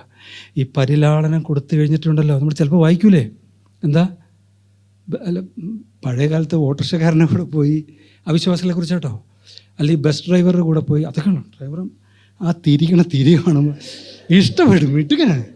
അല്ലെങ്കിൽ പൈലറ്റോ ഏറ്റവും വലിയ മഹാൻ ഒരുത്തിൻ്റെ കൂടെയും പോവില്ല. പരിപോഷണവും പരിലാളനവും ഇട്ടാണ്ടല്ലോ അവിടെ കിടക്കും, എവിടെയും പോവില്ല. സത്യമാണ്. സ്നേഹം കൊണ്ട് അങ്ങോട്ട് തോപ്പിക്കുക. Win with love. പറ്റും. പിന്നെ എങ്ങോട്ട് പോകുന്ന പറയുന്നത്? ഒരു സ്ഥലത്തും പോകും. ആക്സെപ്റ്റ് മിസ്റ്റേക്സ് എന്നാണ് പറയുന്നത്. ഞാൻ കഴിഞ്ഞ ദിവസം ഇപ്പോഴും പറ്റുന്ന ഒരു ചെറിയ കാര്യം ഞാൻ അതിനെ ന്യായീകരിക്കാൻ പോയി. അവസാനം പിന്നെ ആ നല്ല ബന്ധം എല്ലാം തന്നെ അവസാനം ഞാൻ ക്ഷമിക്കണേ എന്ന് പറഞ്ഞു. നിസ്സാരൊരു കാര്യമാണ്, പക്ഷെ എൻ്റെ ഭാഗത്തും തെറ്റുപറ്റി. ഇങ്ങനെ ഒരു കാര്യമുണ്ട്, ഞാൻ പറഞ്ഞില്ല, അതിനേക്കാളും വേറൊരു കാര്യമുണ്ടല്ലോ. അപ്പോൾ എന്തിനാ നിങ്ങൾ നിങ്ങളുടെ കാര്യം പറയാം? അല്ല, ആ കാര്യമാണ് അതിലും വലിയ പ്രശ്നം. ഞാൻ സമയമില്ല, വിശദീകരിക്കുന്നില്ല. അവസാനം ഞാൻ പറഞ്ഞു, ഞാൻ എന്തിനാ ഇതൊക്കെ പറഞ്ഞത്? ബന്ധവും കളഞ്ഞ് മനസ്സും വിഷമിച്ച് ക്ഷമിക്കണം എന്ന് പറഞ്ഞു. എൻ്റെ ഭാഗത്തുള്ള തെറ്റ് ഞാൻ സമ്മതിച്ചാൽ പോരെ, പിന്നെ ആളും കൂടെ ചെയ്താൽ. ചർച്ചിലതല്ലേ, ഞാൻ ചർച്ചിന് മുമ്പാകെ ക്ഷമ ചോദിക്കുന്നു, പക്ഷേ ഇതിൽ വേറൊരു പാർട്ടിയും കൂടി ഉണ്ട്, അദ്ദേഹം കൂടെ ക്ഷമ പറയേണ്ടതാണ് എന്നാണ് പറയുന്നത്. വേണ്ട, നമ്മുടെ ഭാഗം മാത്രം ഇങ്ങോട്ട് കറക്റ്റ് ചെയ്യുക. റെഡിനെസ് ഫോർ ഹാർഡ് വർക്ക് എന്ന് പറയുന്നൊരു സംഗതി പ്രിയപ്പെട്ടവരെ, ഈ നോക്കണം, മത്തായി 19:10 നമ്മൾ വായിച്ച വാക്യത്തെ അവിടെ പറയുകയാണ്, ഇങ്ങനെയെങ്കിൽ എന്താ പറയുന്നത്, സ്ത്രീയെ സംബന്ധിച്ച് മനുഷ്യൻ്റെ അവസ്ഥ ഇങ്ങനെയെങ്കിൽ വിവാഹം കഴിക്കുന്നത് നന്നല്ല. കർത്താവ് എന്താ പറയുന്നത്? ഏകനായിരിക്കുന്നത് നന്നല്ല. ഇവിടെ പറയാണ് വിവാഹം കഴിക്കുന്നത് നന്നല്ല. എന്താ സ്ത്രീയെ സംബന്ധിച്ച മനുഷ്യൻ്റെ അവസ്ഥ ഇതാണെങ്കിൽ, ഇത് ആരാ പറയുന്നത്? ശിഷ്യന്മാരാണ് പറയുന്നത്. ബുദ്ധിമുട്ടാണത്, പക്ഷേ ദൈവം കൂടെയുണ്ട്, സഹായിക്കും. ഹാർഡ് വർക്ക് ചെയ്യണം, അതിനുവേണ്ടി അധ്വാനിച്ചാൽ വിജയിക്കും എന്നുള്ളതാണ്. then they lived happily ever after. അതൊക്കെ കഥയിലൊക്കെ കൊള്ളാം, പക്ഷേ ജീവിതത്തിൽ കഠിനാധ്വാനം ചെയ്ത് വർക്ക് ചെയ്ത് അധ്വാനിക്കുമ്പോഴാണ് വിജയിക്കുന്നത്. അപ്പോൾ അവർ പറയുന്നത് ഇല്ല, അങ്ങനെയാണെങ്കിൽ പറ്റില്ല, വിവാഹം കഴിക്കാൻ പറ്റില്ല. കർത്താവ് എന്താ പറഞ്ഞത്? വിവാഹം കഴിക്കണം എന്നാണ് പറഞ്ഞത്. 3 കൂട്ടം ആളുകളെ വിവാഹം കഴിക്കേണ്ടാത്തവർ, അല്ലാത്തൊരു വിവാഹം കഴിക്കാനാണ് പറയുന്നത്. വിവാഹം കഴിക്കണം, വിവാഹം കഴിച്ചിട്ട് അധ്വാനിക്കണം, ദൈവത്തിൽ ആശ്രയിക്കണം, കറക്റ്റ് ചെയ്യാൻ സമ്മതിക്കുക, മറ്റുള്ളവരെ ലവ് ചെയ്യുക. പ്രിയപ്പെട്ടവരെ, ഒരു കാര്യം ഞാൻ പറയട്ടുള്ളൂ, ഈ പ്രൊവേബ്സ് 21:9-19 അവിടെ പറയുന്നത്, സ്ത്രീയെക്കുറിച്ചാണ് പറയുന്നത്. ഒന്ന് പറയുന്നത് ശണ്ട കൂടുന്ന സ്ത്രീ, ഭേദം എവിടെയാണെന്ന് പറയുന്നത്, മേൽക്കൂരയുടെ ഒരു മൂലയിൽ അതിലും ഭേദമെന്നാണ് ബൈബിൾ പറയുന്നതല്ലേ. പിന്നെ പറയുന്നത് ശണ്ടയും ദുശീലമുള്ള സ്ത്രീ, നിർജ്ജന പ്രദേശത്ത് പോയി പാർക്കുക. സ്റ്റേ എന്നല്ല അവിടെ കൊടുത്തിരിക്കുന്നത്, അവിടെ ലിവ് എന്ന് പറഞ്ഞാൽ കുറച്ചുകൂടെ കൂടുതൽ പറ്റുന്നില്ല, കുറച്ച് അധികം ദിവസം മാറി നിൽക്കുന്നത്. അപ്പോൾ ഇതൊക്കെ ചിന്തിച്ചിട്ടായിരിക്കും അവർ പറഞ്ഞത് ഇങ്ങനെയാണ് സ്ത്രീയുടെ കൂടെ പറ്റില്ലെന്ന്. പറ്റണം, തീരുമാനം എടുത്താൽ പിന്നെ പറ്റണം, എങ്ങനെയെങ്കിലും പറ്റണം. നമ്മുടെ ആൾ സഹായിക്കും, ദൈവം സഹായിക്കുന്നേ, ദൈവത്തിൻ്റെ ആത്മാവുണ്ട്, നമ്മുടെ വിശ്വാസികളുണ്ട്, സഹോദരങ്ങളുണ്ട്, അവരൊക്കെ സഹായിക്കും, പ്രാർത്ഥിക്കും. ചിലർ കളിയായിക്കോട്ടെ, കർത്താവ് നമ്മുടെ കൂടെ ഉണ്ടെങ്കിൽ എന്താ പേടിക്കേണ്ടത്? ഈ വിവാഹ ബന്ധത്തെ അത് തകരാതെ, ആരും ഉപേക്ഷിക്കാതെ ഇത് അവസാനം വരെ നിലനിർത്തണമെന്ന് ഏറ്റവും ആഗ്രഹിക്കുന്ന കർത്താവാണ്. കർത്താവ് നമ്മളെ സഹായിക്കും. പ്രിയപ്പെട്ടവർ, തെറ്റിതിരുത്താൻ മനസ്സ് വയ്ക്കുക, ദൈവം സഹായിച്ച് അനുഗ്രഹിക്കും. അവസാനത്തെ ലാസ്റ്റ് പേജ് നിങ്ങൾ കണ്ടല്ലോ. Christian family life, it's not difficult, it is impossible, but with the grace of God the impossible becomes possible. എനിക്ക് പറ്റില്ല കർത്താവേ, മുന്നോട്ട് പോകുന്നില്ല കർത്താവ്, 100 കൂട്ടം പ്രശ്നങ്ങളാണ്. അവിടെ തന്നെ സഹായിക്കണം കർത്താവേ, അവിടുത്തെ കൃപ എനിക്ക് തരണം കർത്താവേ. കർത്താവിലേക്ക് വന്നാൽ സാധിക്കാത്ത പ്രശ്നമല്ല. വിവാഹ ജീവിതം വിജയിച്ചിരിക്കും, അത് നിലനിൽക്കും, യാതൊരു സംശയവുമില്ല. ദൈവത്തിൻ്റെ കൃപയിൽ ആശ്രയിച്ച്, ദൈവത്തിൻ്റെ കൃപയിൽ ആശ്രയിച്ച് എൻ്റെ വിവാഹ ജീവിതം ഞാൻ മുന്നോട്ട് കൊണ്ടുപോകും. ദൈവത്തിൻ്റെ കൃപ കർത്താവിനെ സഹായിക്കും. ദൈവത്തിൻ്റെ പരിപാടിയാണ് കുടുംബം. ദൈവമാണത് സ്ഥാപിച്ചത്, ദൈവമാണത് ഇനീഷ്യേറ്റ് ചെയ്തത്. എൻ്റെ കൂടെ നിൽക്കാമെന്ന് പറഞ്ഞിട്ടുണ്ട്, ലോകാവസാനത്തോളം നിൽക്കാമെന്ന് പറഞ്ഞിട്ടുണ്ട്. കർത്താവാണ് ഇത് കണ്ടുപിടിച്ചത്. കർത്താവിനെ സഹായിക്കുക, അവിടുത്തെ കൃപ എനിക്കുണ്ട്. ഞാൻ ഒരുങ്ങും, കർത്താവിൽ ആശ്രയിച്ച് ഞാൻ ഏറ്റവും തക്ക തുണ ഞാൻ അന്വേഷിക്കും, ദൈവത്തിൻ്റെ ഹിതം ഞാൻ അന്വേഷിക്കും. അങ്ങനെയെങ്കിൽ എൻ്റെ ജീവിതത്തിൽ വിവാഹമോചനം ഉണ്ടാവില്ല. ഞാനതിന് ദൈവത്തിൻ്റെ കൃപയിൽ ആശ്രയിച്ച് ഒരിക്കലും ഡിവോഴ്സ് അല്ല, സെപ്പറേഷൻ പോലും ഇല്ല. ഞാൻ ഒരുമിച്ച്, ഞങ്ങൾ ഒന്നിച്ച് നിൽക്കും. ഈ തീരുമാനമുള്ളവരൊന്ന് എഴുന്നേറ്റ് നിൽക്കോ. യെസ്, എനിക്ക് വിവാഹമോചനമില്ല. ഞാൻ എഴുന്നേറ്റ് നിൽക്കുക, എൻ്റെ കർത്താവിൽ ആശ്രയിച്ച്, അവിടുത്തെ കൃപയിൽ ആശ്രയിച്ച്, അവിടുത്തെ കൃപയിൽ ആശ്രയിച്ച് ഞാൻ ഒരിക്കലും വിവാഹമോചനത്തിന് പോകാതെ ഞാൻ മുന്നോട്ട് പോകും. കർത്താവിൻ്റെ നാമത്തിന് എത്ര മഹത്വമായിരിക്കും പ്രിയപ്പെട്ടവരെ. ദൈവം നമ്മളെല്ലാവരെയും അനുഗ്രഹിക്കട്ടെ. Thank you so much.